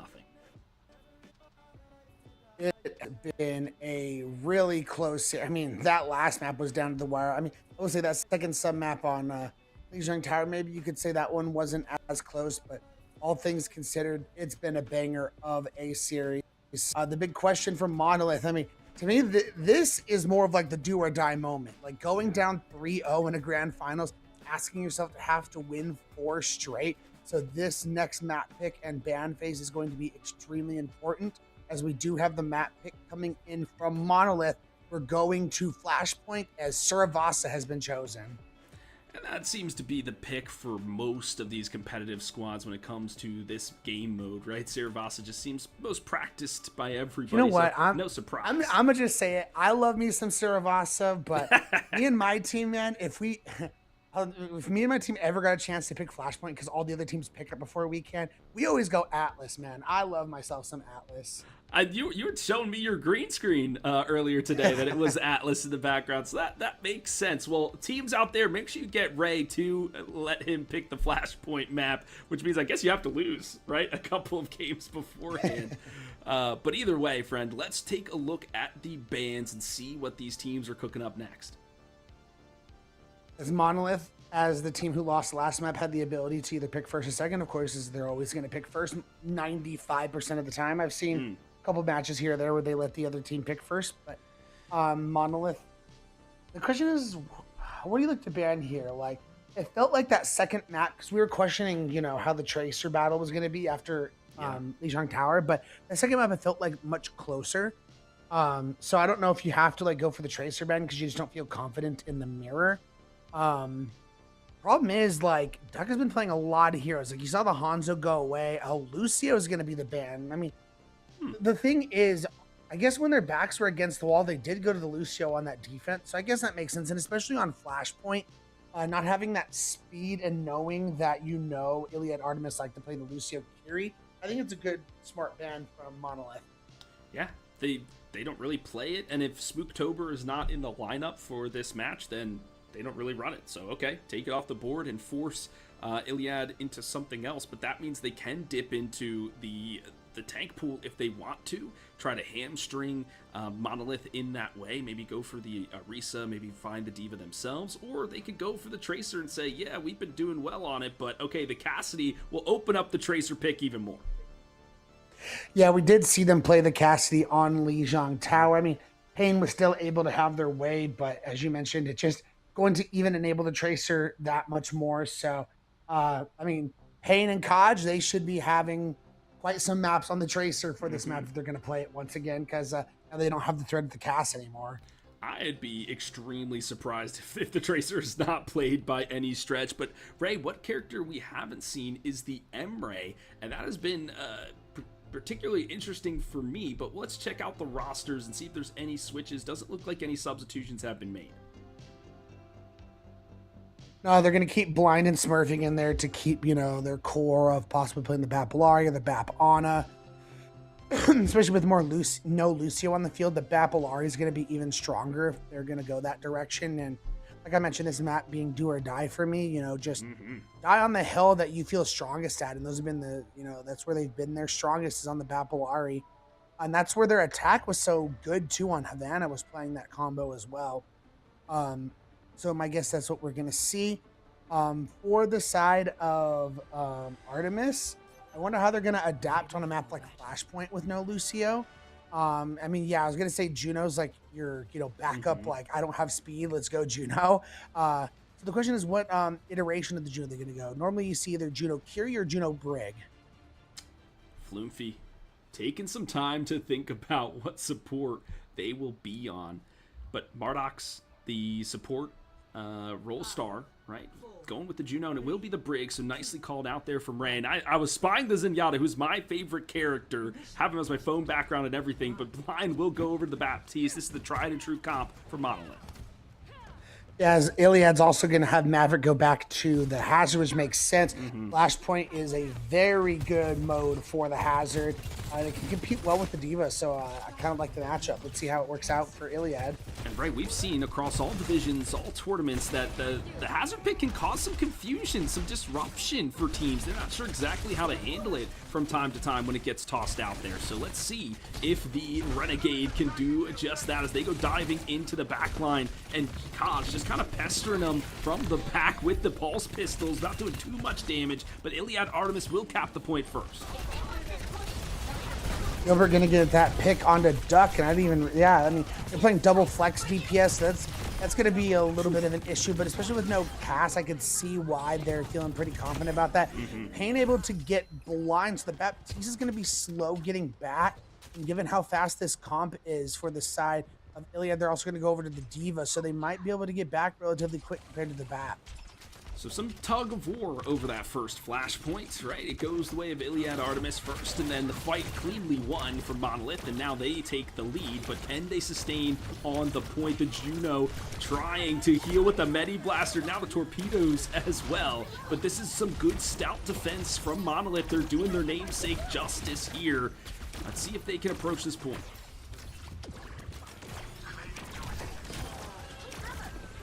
As we're going to see Maverick taking down Smurfing, they're going to get the Immortality food down with the Pulse Bomb, fighting the enemy Tracer, and Maverick going down. This is disaster striking for the side of ILIAD ARTEMIS. Feels like you need to back up, regroup, and try and go for one more touch at this point. That's off the back of Kosh, feeling themselves now, getting a double in that last one. And look, even taking the forefront of this engagement. Will recall, though, as maybe stepped out of line, and this will be that final touch. Who will be the sacrificial lamb to get to the point? It will be Payne for the touch now as the overtime wick has spawned. It's Ducks on Quack, who's been on this Genji. We haven't highlighted them too much, but now the Amp Matrix comes and goes, not doing a ton of damage, and will be eliminated promptly. Maverick says thank you very much. The pylon will provide no healing now, and a captive sun shoots down from the heavens and will pop the Duck and make some fried chicken. Well done from them, but still the point is in control of Monolith, but their members are dwindling, and there you go, the cap comes through. Yeah, Orbital Ray had to get expanded, but you kind of needed that to be able to hold defensively. Monolith, however, is going to be coming back, and they're going to have a lot on their plate, both their DPS ultimates and their Diva remake, as we do have the pause coming in from DM for boost as, oh, never mind, they said never mind. Oh man, that would have been wild to pause in a time like this as we continue to fight over this first point. We have the bombs for both of these Divas, a good remacking opportunity, and Gilbert with the overclock. He's had some highlight performances, unimpeded individual too. plays. Yeah, for sure. Like, there's nothing on the side of Iliad that they can do. All they have is like a remake possibly to keep their Diva up. And they might need it here promptly as Maverick just diving in, trying to create as much space as possible, but the overclock shots will take them out of mech and give Boost all the space in the world to dive into the backline and flip the point in their favor. This first point will go the way of Monolith. Huge just momentum get for the side of Monolith, you know. Lost 2 maps, they were pretty close. Being able to get this first point's got to be a nice sigh of relief and some positive momentum going in your favor. And Blind's going to have a window for this next fight. We're still pretty far from a lot of these ultimates from ILIAD ARTEMIS, so Monolith's already going to have a huge step in being able to put some pressure and probably cap this point early on. I'm impressed with Blind's work. I play a lot of Zen and Baptiste. Those are my 2 favorite characters, and expanding the window has 2 so far throughout this, but it's a ring around the rosy from Quack. Tries to get 1 shot from range, but it's a good dodge from the team in blue. Monolith first onto the point, but they got nothing out of that Amp Matrix. It just goes by the wayside. That's 2 up and 2 down for the Baptiste, and now the Brigitte is here to play. Floomfly wants to find some heads, swinging with the mace, and it will be Pain Care on the other end with a swift knock to the noggin onto Blind. That's a huge amount of healing taken off the board, and now they go in, but a captive sun will stave off the advance for just a moment. Will anybody be popped by the solar flare? Maverick says no, I'm gonna pop you instead. Finds 2, and they get the point. Yeah, and I think all things considered, you got window, captive sun, and the pulse out, and all you used was rally. I think that was the kind of fight Iliad needed to get themselves back into like the ult economy advantage. So now they can, whether they use their right here, whether they use their overclock, they should be able to win this fight with one of these ultimates. So that they put themselves in a pretty good spot to try and win this second fight. Right, as much as I feel like I love ILIAD and Baptiste, their ultimates can be gobbled up, dodged, whatever. It just doesn't seem like it can be as effective, but this Orbital Ray just finding super effectiveness in this fight will get Mardox one on the board. But wait, somebody has backcapped, somebody has touched the point, and it is the Tracer Kaj. That will force the retreat horns to sound, but still the side in red hold on to it. As we're going to see Maverick for a second going over the hazard, but they are going to stick and go over to the Divas. The overclock's going to come out and it's going to get rid of that healing pylon and find Gilbert. MVP with 3. Oh my goodness. Certainly on Quack is this guy. Just has to find one more shot onto Boost, and they do enough to get the point. And that double slide already going to get the Sojourn going over to this next point, which it looks like it's going to be Gardens. Based on the way they're going, I can't tell for sure. Yeah, it is Gardens. I can see the outline of the point, it looks like. And they're going to take a fight over here by the first spawn point. But it looks like Maverick's going to be able to get out, and they're going to be able to re-engage and fight again on the Garden point. Blind. Working up to that Amp Matrix once again. Well, I want to see some utilization from it because it's just been easily dodged. It's like been a gust of wind out there on the battlefield. They need Blind to make an impact. The Pulse Bomb has been shot and launched off the side. And now Gilbert says the overclock, the time is now. But where are the eliminations, friend? I'm seeing one from the side of Pain instead. It's the Amp Matrix popped 2. They get the space they need, but not the kills they're looking to find. Yeah, Monolith's going to pop the Amp Matrix to buy them some more time on this play, but now they can re-engage with Rally. Oh, and they're going in, charging forward, bowling everybody over, swinging for the fences. Is Floomfy finding kill after kill? The Rally doing the work. What an impactful ultimate from the support. Again, Floomfy has been getting extremes amounts of value out of their Rally. Finding kills, keeping their team alive. They've been fantastic so far. And then they're able to win it with just using the Rally as well. So now they can, hold a lot of their other ultimates and look for re-engages on these next fights to earn more percentage. And this is forcing Smurfing to switch over to the Brigitte as well. Okay, so let's see what they can do as they're working their way up to the Rally. But Gilbert only working his way back to the spawn room doors as his opposite number takes him down again. The Orbital Ray being ready to call down. We'll see if they even need it, and they won't have to because the torpedoes are striking true. Yeah, overclock expended, as I talked about. Iliad's been doing a good job at winning these fights with very small ultimate usage. Now, coming up on the final fight for the second point, they can just use Orbital Ray and likely win themselves this next point. There it is, locking the satellite vector is Mardox, and the assists are just inbound for the Martian. It's just kill after kill. It will be a desperate touch by the Tracer, but as the overtime wick goes down, point number 3 will go the way of Iliad. Now they got to win these next 2 points in a row. They're going to find themselves down in a 3-0 hole. But they will have Rally. They will have their remech as DM4 Boost going to get sent back to the spawn room by Duck on Quack. As now they're going to be able to take power positions on this Palace point, which could be very dangerous. This one's really hard to attack when you have like these high ground controls. Ray, it's looking dire here for the Monolith. Will they be toppled on Saravasa? Gosh, sneaky pulse, sneaky pulse, this sneaky has pulse. to be a huge pulse bomb, Ray, but maybe the pulse pistols will do it. They go into the back line, they find the stick, and they find the kill. Quacks will be blown to smithereens. That's just the opening they needed. The defense cracked into little bitty pieces. Smurfing even getting in on the action, and Mardox just a bird in the sky getting their wings clipped, and that's off the back of the Tracer to get the point. I will say very smart from Iliad, knowing they used Pulse Bomb and Rally in that fight to hold all their ultimates. So now they can look to re-engage with just their Rally, possible their remech. They're still going to have to deal with this Gilbert overclock. Last time they did a great job on Gardens of really kiting out of the way of the overclock. I feel like that's going to be a huge thing they need to do again coming into this attack. Right, another switch for Monolith this time. The Kiriko instead of the Baptiste. Baptiste can be a tad stagnant from time to time. The Kiriko much more shifty, and they need these supports to stay alive as much as possible. Bringing up some space, but taking it back promptly. Maverick finding some juicy targets, and it's the Hunter and the Hound. The Hound chews him up, the Hunter shoots him down, and Quack on a triple kill. My word, doesn't even need the overclock to win the fight. No, they do not. And because they're able to win with just the rally again, look at the ultimates that we're going to. I mean, we already knew Monolith was going to have a lot. They have 4. But now because they won with just the rally, ILIAD's going to have 4 of their own as well.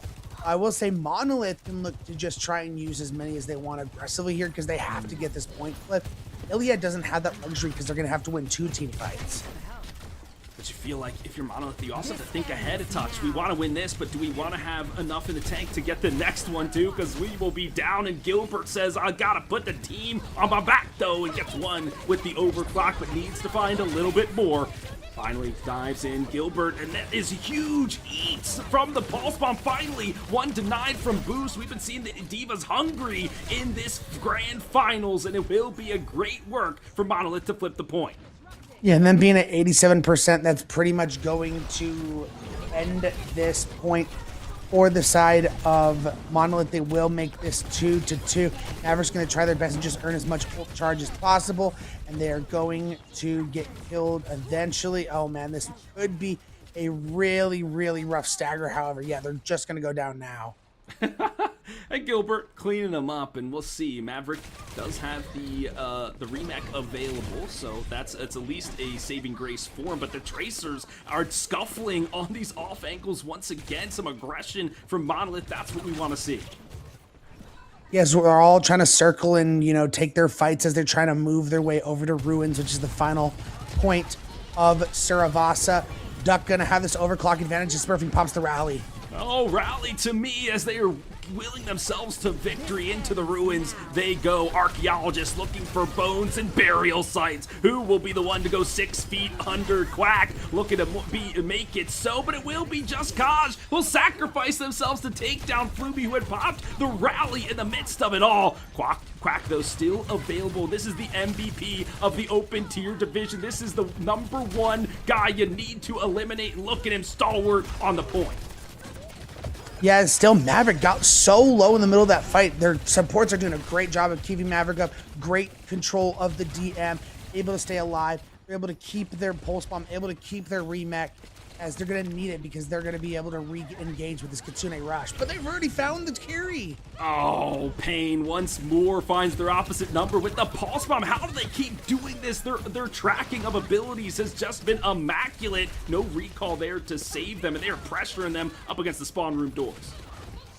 I mean, they got to. They smell blood in the water. They know they can take the 3-0 advantage in this series. They're trying to press up fast. They still have their orbital rate. They're coming up on another overclock. Monolith still has a lot at their disposal. They got to find an angle, find a way in to use these. And it might be the Kitsune Rush will be their saving grace. They're praying to the Fox God, and Boost will get the boon, finds the blessing they need. But Maverick says, I may be the better diva. Here's a kill for you. Mardox, they used the orbital ray, but nobody was around to heed the call. It just goes awry, but still they hang on to the point. It was just to stall time. Will anybody be there to touch? Oh no! Wait, what? Oh man, ILIAD Artemis able to win Saravasa with just half a second late getting to that point. I mean, they were down in numbers, but you never know. ILIAD Artemis takes a 3-0 lead in this grand finals. Ray, Boost was on the point, like come on, he was on the stairs, he touched the water even. I feel like that overtime win. Well, the stairs are not counted on the point. Oh my gosh, he just had to tumble over the side. And, that's all the water is, but the stairs don't count as part of the point. That is just heart-wrenching. You feel like maybe you would have had a chance, but denied at the final moments. And now, ILIAD, they go up 3-0. It's just punch after punch into the chest of Monolith. Man, and it's hard to be like, man, ILIAD is just rolling over this team. It's really not. I mean, these maps have come down to the wire. It's just small things here or there. I mean, that last point was literally just Iliad, you know, being able to, you know, win a scrappy fight with their overclock. I think that was one of the issues, was they popped the rally a little early. I would have made sure we transition and get ready to go to the point and then pop the rally as we're pushing. And then after that, it was just Iliad knowing, like, okay, we got them to use the rally. We could be extremely aggressive from here on out, and they didn't look back. And that's what it is between some of the top tier teams in CGL. It's just these little tiny micro decisions, micro mistakes, micro outplays that get your team to the W on these maps. And we've been seeing it on every single one, whether it's Savannah, Li Shang, or Saravasa. Oh, come on, Ray, that was the touch. I feel like they probably thought it was, and sometimes the game just be like that. I've had plenty of games, plenty of scrims where I'm like, what? I am on point. And it just, they're like, nope, sorry. Oh, that is certainly tilt-worthy, and I would love to be a fly on the wall in their comm room just to hear how they're going to rally back from this one. No pun intended. Is it Smurfing who will lead the charge, or will it be Boost who says, guys, we got to get this thing together and make sure we don't go out 4-0? Yeah, that would be a very unfortunate way to go out, especially after the winners finals being so close, 3-2, being a banger. I mean, even like, you know, if you end up losing this series anyway, hard fought, just it would just, for your pride and, you know, just having a great season, just don't end this on a 4-0. For sure. And second place, you get the $500, but that's gonna be a bad taste in your mouth almost. You feel where you're just like, man, we could have played a little better or had a better show for the folks. It's not really always about the money, it's just that pride like you mentioned. And for all of us console players, we need you out here, Monolith. You got to show us what you can do. Well, Ray, this may be the final stand for Monolith as we head to our fourth and potentially final map. It's King's Row. I mean, what more classic map could we hope for? As our potential final is going to be El Clasico Kings Row, and the old adage is you go to Lijiang Tower, you have to go to Kings Row. And because, you know, this is Overwatch 2 now and we have Flashpoint as a favorite mode, to me it's always been, you go to Ilios, you have to go to Kings. You go to Kings, you then follow that up with Saravasa. So we've gotten all three of those maps now. That's a true grand finals then, friend. You got to play the maps that you're comfortable on. But maybe you think that's changing the strategy. Play a map that maybe you feel like the other team isn't comfortable on and see what you can get done. But it will not be the case. We head to King's Row. And now we also have to head to the ban phase. Let's see what characters will be taken off the board. Monolith, potential final ban for them. Got to make this one count. I feel like the Diva and the Tracers have been fine. Do they, you know, I mean, they already took away the Lucio. Do you try and, I don't know, man. maybe Soj at this point? Could be Soj. I don't know. Do you go for the Kiriko so that you play Yeah, Baptiste maybe. and Iliadi and then they go for Yep. it? Yeah, okay, we'll be the Kiriko here for Monolith. I like it.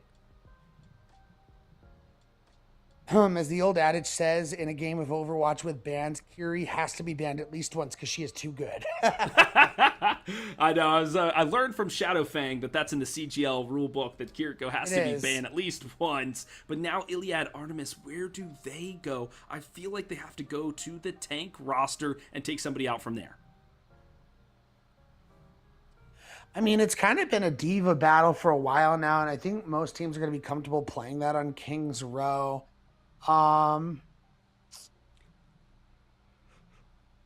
don't know. I can't think of a yeah. Oh, they're going to ban the Tracer. That is very interesting, actually.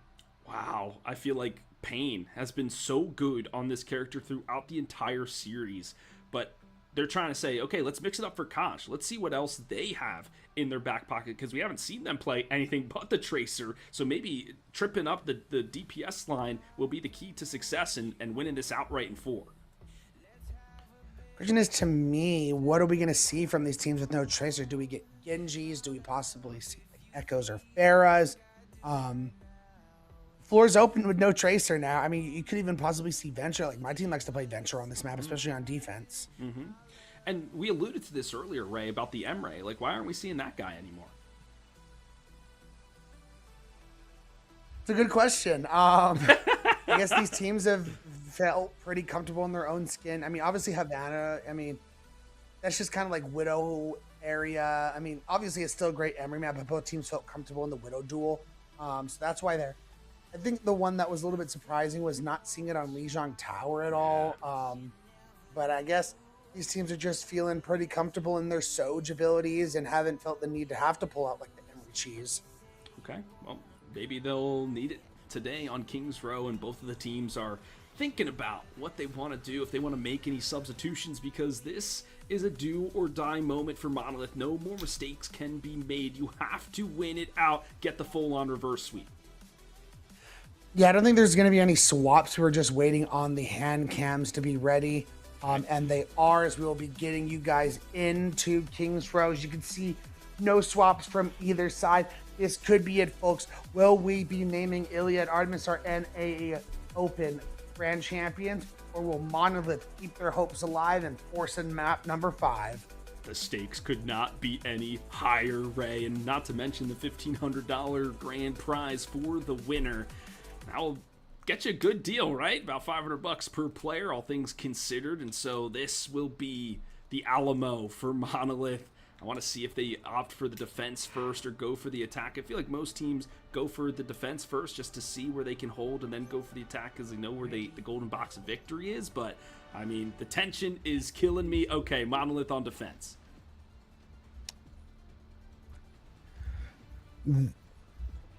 Ooh. See, because Monolith got the first ban, ILIAD gets to pick if they want to attack or defend. So they've chosen to attack, which to me that's always been an interesting philosophy in Overwatch, is because there's two different like ways to think about it. Do you want to play defense first and just crush their soul and look for a first point hold? To me, the only downside of that is if you don't first point hold and you start letting them get some positive momentum, maybe your attack gets a little more shaky. Or do you attack, look to just cap all 3 points and just like, bam, just make them just like draw drop. What do we do now? So it's the mental warfare that they're doing. Duck tried to get a quick pop shot off, but now going back to the Hanzo, we saw how lethal they were on Lijiang with the Archer. Now, let's see if they can make them pay again, this time in the UK. And the Divas, they will be battling out once more in the rafters of Big Ben. We're going to see Duck get a pick onto the Sombra, as that's what Kaj is going to play instead of this Tracer. Not a huge fan of the Sombra. I don't think she's in the best spot right now, but also seeing Pain on the Sim. Interesting. I mean, just to get the teleports in, quick rotations around the point. I mean, they've cracked it open quite nicely, Ray, and got all the goodies inside. The Pinata broken, and now they are on the point. The Iliadi helping out with the healing pylon. Boo's doing everything they can to try to stand on it. They cannot, however, and that will be the first point capped. Yeah, relatively quickly too. Duck getting that first pick onto the Sombra just took a lot of the backline pressure that the Sombra could have provided. The supports are able to just hide up on the high ground because, for example, Gilbert's, basically forcing them into that box because, they have to stay in there or they're going to get their head sniped. If you had your Sombra, they could have been in there throwing in their viruses and hacking them and putting in a bunch of damage, but they were dead because Duck got the huge Hanzo moment. And he got it again. This took the head of Gilbert clean off with another finely tuned arrow. Each one a meditation, of course. Now let's see how the defense holds this time on the streets phase. Usually this is such a hard point to defend as the cart will keep rolling forward. Maverick not letting up for even an instance, and this time it's Marduk who gets their name on the kill feed. Yeah, Kaj once again, first pick in this fight. Maverick got the Diva Bomb, could remech if they get into a sticky situation, but Kaj also will be returning soon with Gilbert finding a pick on a Duck, and they're going to have the EMP coming online soon. That's the thing you're playing for on Sombra is, not the best character through and through, but EMP is just a busted ultimate. I don't know what you're talking about, Ray. Sombra is way too broken, needs a rework. I hate seeing her in all my games in quick play and low tier comp. I hate that character.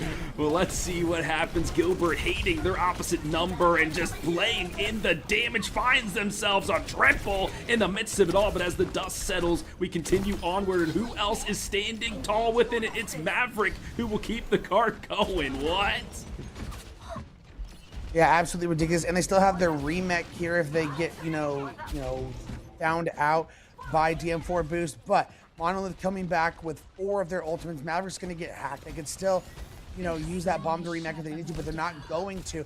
Aiden is on the May as well, and Duck has gone over to the Onrod, who gets sniped. Wow, okay, now you see him, now you don't. Gilbert deadlifting the team. This is the Herculean effort they need. Almost finds the ILIAD as they are starting to retreat. Okay, good for the defense now as they finally find their footing.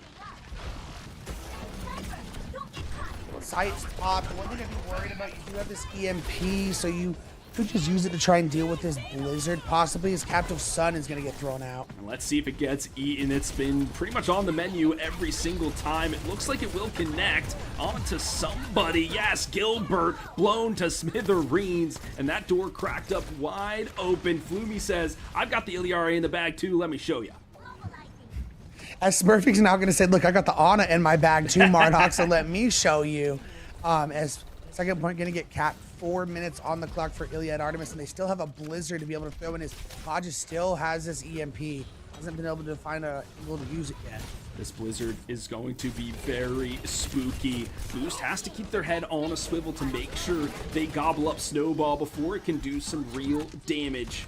Kaj, really the only eliminations they can find are the deployables, but here is the EMP, and it must be epic. Boost will clean up the kills, but be put to sleep for all their hard work, and now sectioned off with the bomb to boot, but still, the kill feed is littered in blue.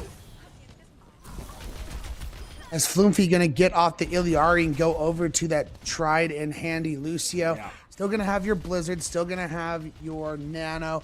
ILIAD has a lot of tools of engagement for this next fight, as Monolith still trying to build to some of these ultimates, so ILIAD has a window here to get. They're gonna abandon the Mail and just go over to the Genji.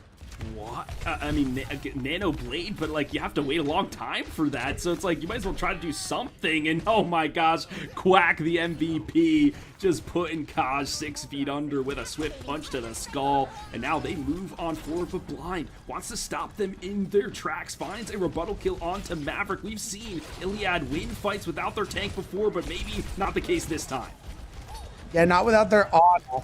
As now you got to backtrack and go into on room and use your remake there if you're Maverick and don't get it. So, you know, kind of a waste there. You still have your Nano to be able to throw in. You know, maybe you give it to Pain to try and build up to a Blade. You got Dragons here. Duck's been very good with their Dragons positioning, either to find kills or split to find kills.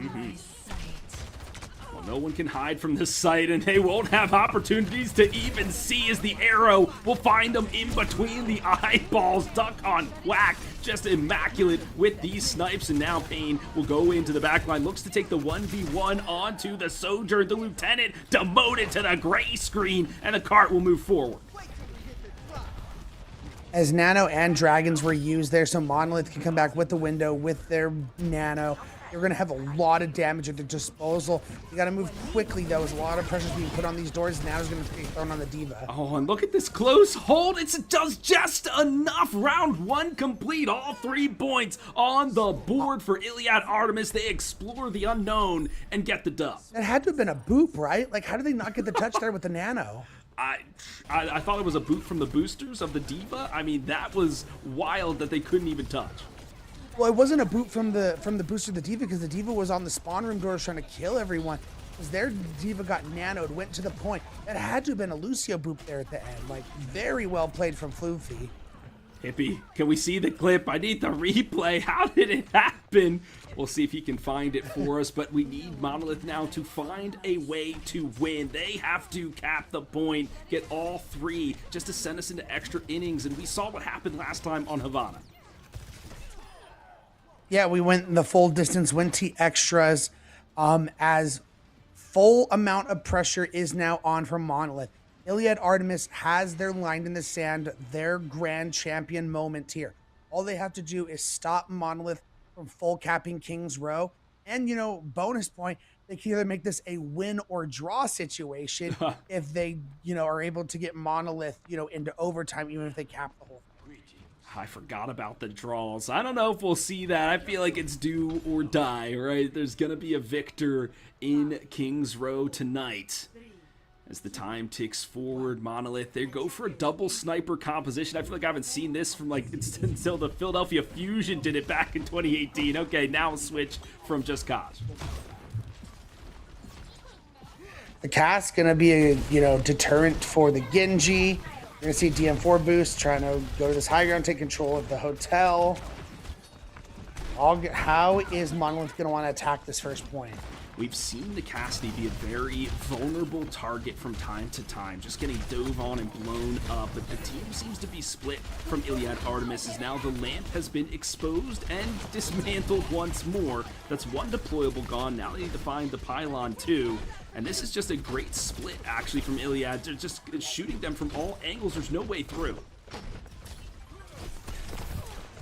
As Kaj is eventually going to go back over to the Sombra. We're on Sombra Widow, and DM4 gets the pick onto Pain. That is a huge pick. Now they got a lot of pressure off of their backline. They can look to start pushing up and try and start putting pressure on the point. And push up they certainly do. That was a fine find from the D.Va player. It feels like they have been the standout performers in this. And now, is that a purple onto boost? Yes, he is antied for just a moment. Needs to go back to his backline to get healed. And who else? It's Ducks on Quacks come to the aid of his team and starts taking off heads. And there he finds two. Oh my gosh, the Archer just cannot miss. He is certainly firing on all cylinders, trying to just, say, no, no, no, we are ending this right here and now. Hodge is built up to 50% to this EMP, but Smurfing can really open things up with a window to at least force positioning, if not try and find some kills. The Ant Matrixes have left something to be desired so far from Smurfing. Well, they need to have some impact here. Gilbert will utilize the wall hacks, and we have dragons cutting across the screen, and now the tempo has been picked up, and the bodies start to drop, and Maverick is just obliterating people left and right. Nothing they can do. Ultimates fly, but it will be the defense who holds. Devastating team fight loss there for the side of Monolith. Now they're going to have to, totally just let go of all their D.Va bomb charge they had. They lost their Iliari, who's now going to go. Blind's going to go over to the Ana. And they used their sights. And now they swap over to the Cass. That was expensive. Very expensive, and they don't have much time left, Ray. Not even if they cap it now, they have to get through the streets phase, and then the final point too. It's like everything is working against them, and mostly the MVP, who finds another, the hack and slash, just a cherry on top, claims the backline as he sheaths the sword. He knows he might sheath the victory. I will say, there's a window of opportunity here for Monolith. That was basically everything Iliad had. That was their Nano, that was their Rally, that was their Dragon Blade. So now Smurfy can get extremely aggressive with this window, and Kaj is going to have this EMP. They should have this first point within their grasp.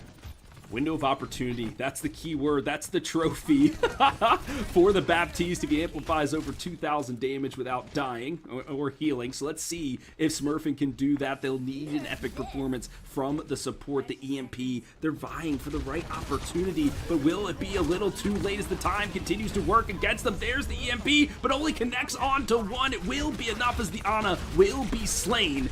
Gilbert now under duress, can't take the sniper battle even in close quarters, and Maverick doing it again, just deleting them left and right.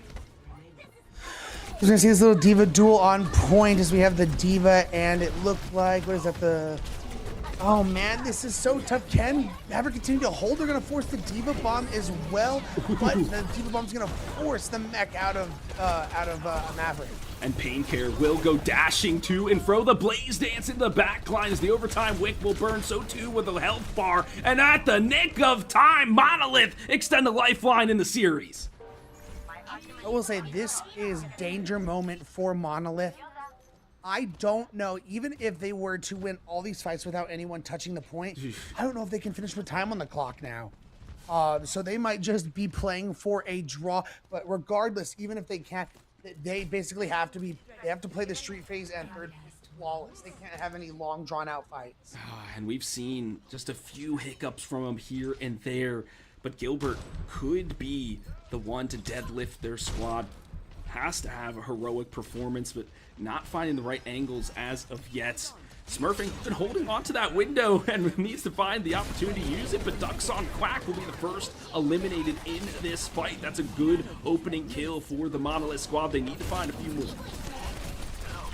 As we're going to see Maverick going to point. Nano was placed on a Maverick. And they're going to use their bomb to keep themselves alive, which I think is going to be the smart thing. They know they're just playing a time game at this point.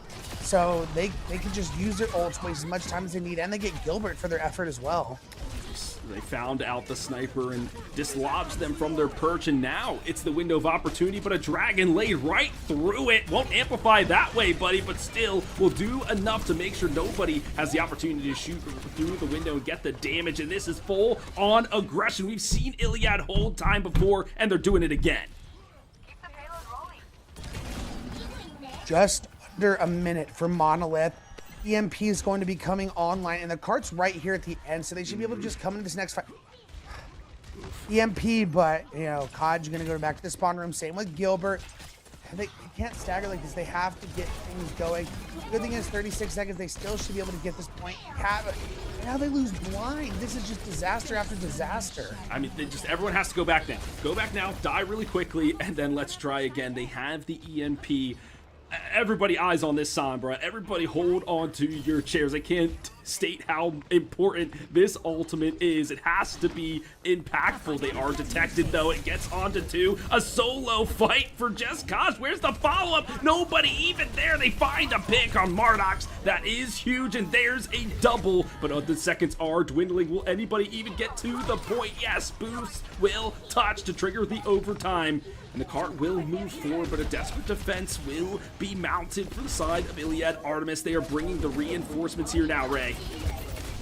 Yeah, and Payne's on the way back, who has a blade and could just end this right now. And there's a Dragons, and Duck has found Smurfing. This might be it. Oh, a dragon from the off angle, cutting through the point once again. Quack just laying into him, but will go 6 feet under a nano boost onto Boost. This has to be a Herculean effort from him, a MVP performance for the tank. The overtime wick, nobody touches, and your grand champions, ILIAD Artemis. In 4-0 fashion. And that map, I'm going to just call a spade a spade. That one was a dominating effort from the side of ILIAD. They said, no more close maps, working this off, slamming the door, and closing the book on a successful Season 17 win. Undisputed champions of the NA Open tier here in Season 17 of the CGL. I mean, without a doubt, that's an undeniable performance. You can't say anything else. ILIAD Artemis, they ran away with it, and they looked clean the whole way through. Through and through, you know, that map aside, it was really close. Monolith could have easily had this series at like a 2-2, you know, if, you know, Saravasa and Havana just go a little bit different on their own, we might be in a different series. But ILIAD able to come out clutch in those maps and then absolutely come in on Kings Row and dominate. What an emphatic way to finish. $1,500 in the pocket for ILIAD Artemis. $500 for consolation. Go the way of Monolith. All things considered, that was one hell of a series. I know we were riding it all the way through, and it was a blast casting it with you, Ray. So fantastic work. But we will have, in true CGL fashion, a couple interviews from both of these teams. Yeah, that's going to be a lot of fun, the exit and winners interviews, as we're taking a look back at how this series went, starting out on Lijiang Tower. First submap was very close. It was like 100 to like 72. The second submap, Monolith struggled a bit, and ILIAD Artemis, just aggression, was able to win out. Havana just came down to the wire. Both teams able to cap all 3 points, and then ILIAD came out on their defense and spawn held Monolith for a good minute and a half, and ended up coming, so wasted enough time for them to be able to end up getting the fuller hold on the extras.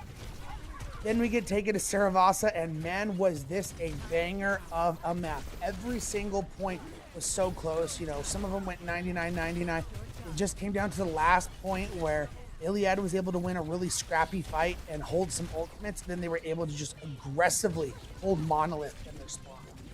I think it was really Ducks on Quack, man. That guy was just this is the fight right here. People. Yeah, this was crazy work from them.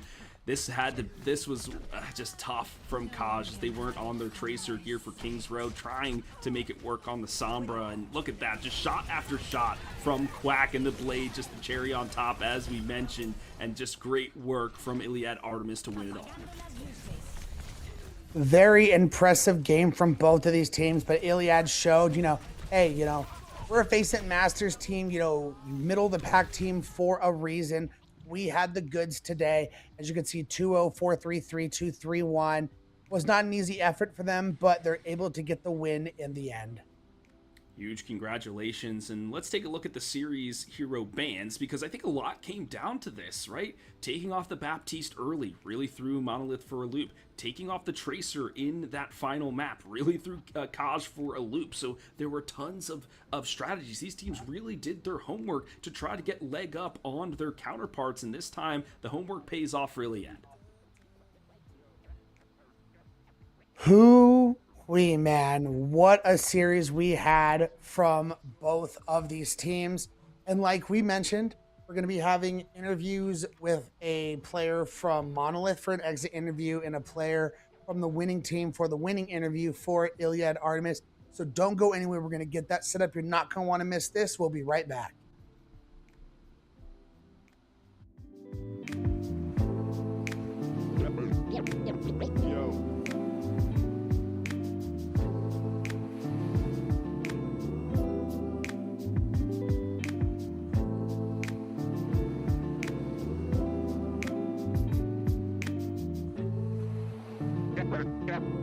Cash and the ticket is yours.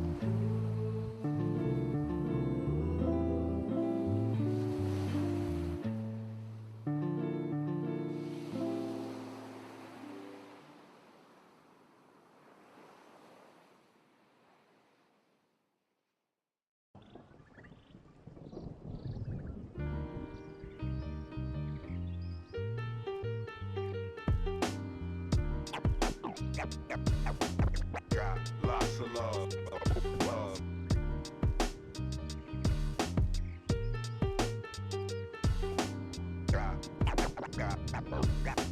Got lots of love.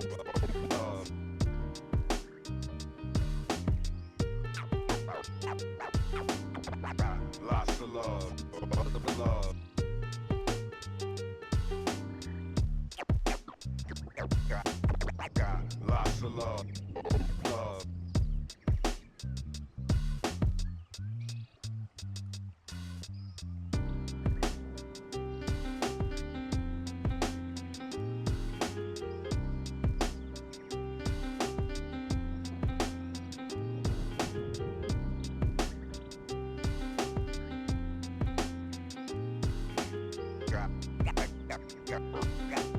Got lots of love.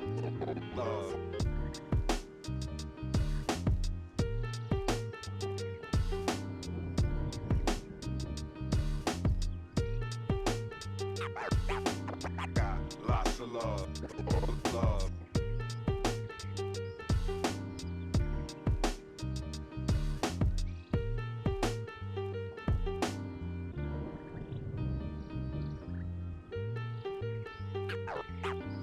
Got lots of love. Got lots of love.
Welcome back, CGL fans. It's HC Philly B and Tryhard Ray. You've just witnessed the epic grand finals of the NA Open tier that went the way of ILIAD Artemis, but we have a couple of interview questions for the manager of Monolith, who came in second place, still getting cash prize of $500. So R7S rather, thank you so much for joining us. Yep. All right, we have a few questions for you. That was a tough bout, back and forth either way. I can hear it in your voice, but I mean, how you feeling after that? It is what it is. They just played better than us.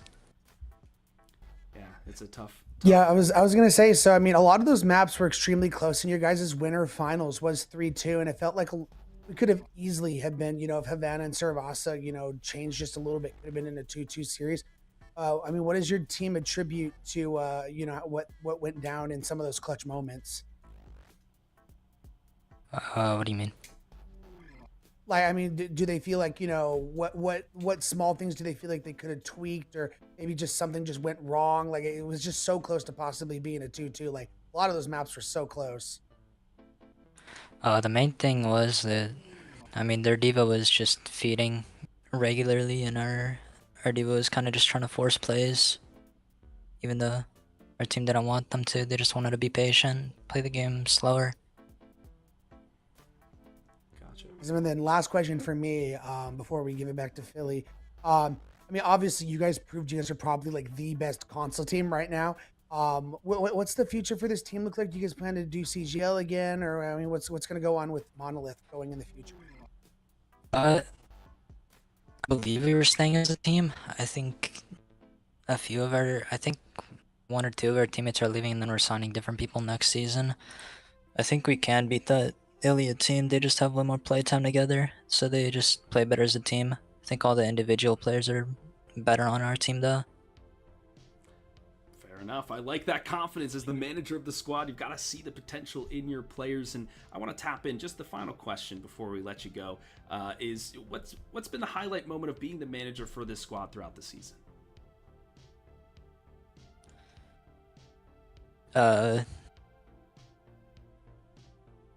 What do you mean highlight moment? Like something that most you're most memorable, proud of? or? Yeah, or most memorable, something you're most proud of, right? I Just your mean, experience. pretty much everyone on our team, it's almost everyone's first CGL season. Still came in second, still beat other teams, still beat our rival team multiple times in the playoffs, and yeah, I think everybody's just happy to get second place at least.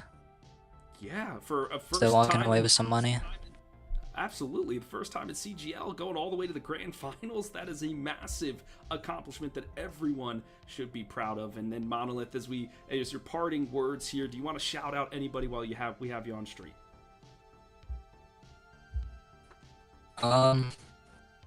Shout out my team. They all tried their best. It is what it is. We got them next season, probably. I'm not sure if everyone's staying, but I don't know. It is shout out Honey too, and yeah, that's it. All right. Well, thank you so much, Monolith. Congratulations on a second place finish, and hopefully we'll see you in the next iteration of the CGL. Have a great night. Yep, you too. See you. Well, there you have it, folks. That was the manager for Monolith. You could hear the heaviness in his voice. It was a good battle, but you just feel like they were wanting a little bit more, Ray. Yeah, and now we have the winner's interview from you guys. We got Mardox, the support role star, ILIAD Artemis, grand champion. How you doing, Mardox? How are you guys feeling? Pretty damn good. I mean, it's like 12 o'clock at night, 12:30, because we had this mad late match, but it feels really good to be able to go to sleep after this and then with a smile, you know? 100%, friend. I'm feeling the same way. You must be an East Coaster like myself. But we've got to talk to you through some of those matchups. I mean, you on the Kiriko were just blastering people with the kunais, clutch ultimates left and right. I mean, to walk us through some of those matches, how'd you get those things done? Just full on aggression from your team. Yeah, we played them like either last week or the week before, and that's kind of when we realized, okay, they just really want to play like as many hit scan characters as they can, seeing as though console kind of goes hand in hand. And so we knew that they, being on the hitscan characters, would want to play more slow, and so we kind of wanted to play more aggressive, more fast, which is why one of our biggest plans was to just send our diva into their backline, because being on all like 5 hitscan, they can't really do anything about that, or like let alone punish it. And so he kind of just gets free value just from doing that. And so when he moves up, we all move up, take that space, and then it was just from there, you know, the wins. We saw Maverick certainly feeding time and time again into that backline. Ray, I know you've got a couple questions too. I was going to ask, I mean, that series, we were talking with them about it. It could have easily been 2-2 if Havana and Saravasa go a little bit differently. What do you guys attribute to you guys being able to clutch up, especially on that Havana second defense? You know, walk me through that. For that map in particular, I mean, we had a short time bank on our attack. They had a slightly greater one on theirs, and so we wanted to whittle as much time down as possible, which is why we spawn held to begin that round. And then we also wanted to switch to the Ana because we knew since they weren't going to be playing Lucio, they weren't going to be playing Kiriko really. They don't really have an ultimate that could counter our nano turn. And so we were kind of just playing build the ult, build the ult, build the ult, go with OC, and then just walk on them. And that's kind of exactly what happened in that last fight and a half for the defense. Heck yeah, and then my final question. I mean, obviously, we know you guys compete and face it. You guys are doing really good. I'm assuming, you know, playoffs and all that coming and stuff like that. What do you guys see for your future in CGL? Do you guys think you guys plan to do it again, or is this kind of a one-time thing? I can't speak for the rest of my team, but I really love it here, and I think we definitely would do it like again. The matches were great. The scheduling was pretty lax, which was really good for us because our schedule's kind of just hectic. I don't know if it's the time for it now, but can I shout somebody out? Yeah, go for it. Now's the time. Yeah, go ahead. All right. I mean, shout out the team, you know, everyone, G, our coach, Murph, the manager. But I just want to shout out Floomfy. It's his birthday today, and so I'm really glad we could get him that birthday win, you know, like feels good. Happy birthday, Floomfy. Well, mark that on our calendars for sure. Victory and birthdays abound. Well, Mardox, it's been a championship day for you. Getting the Roll Star, getting the Grand Finals win. I mean, that is just one to be proud of for sure. We thank you so much for joining us, and congratulations. Thank you guys so much for having me. Have a good night. Peace out. You too. Yeah, you too. Whew.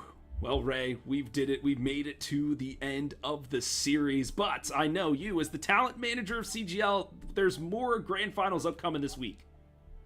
Yeah, keep your eyes out. We still have 3 more to go. We have the NAGM Grand Finals, which are happening tomorrow at, let me make sure, at 8 p.m. EST. And we have the NA Diamond Grand Finals, which I'm actually going to be in. That's happening Tuesday at 8 p.m. EST.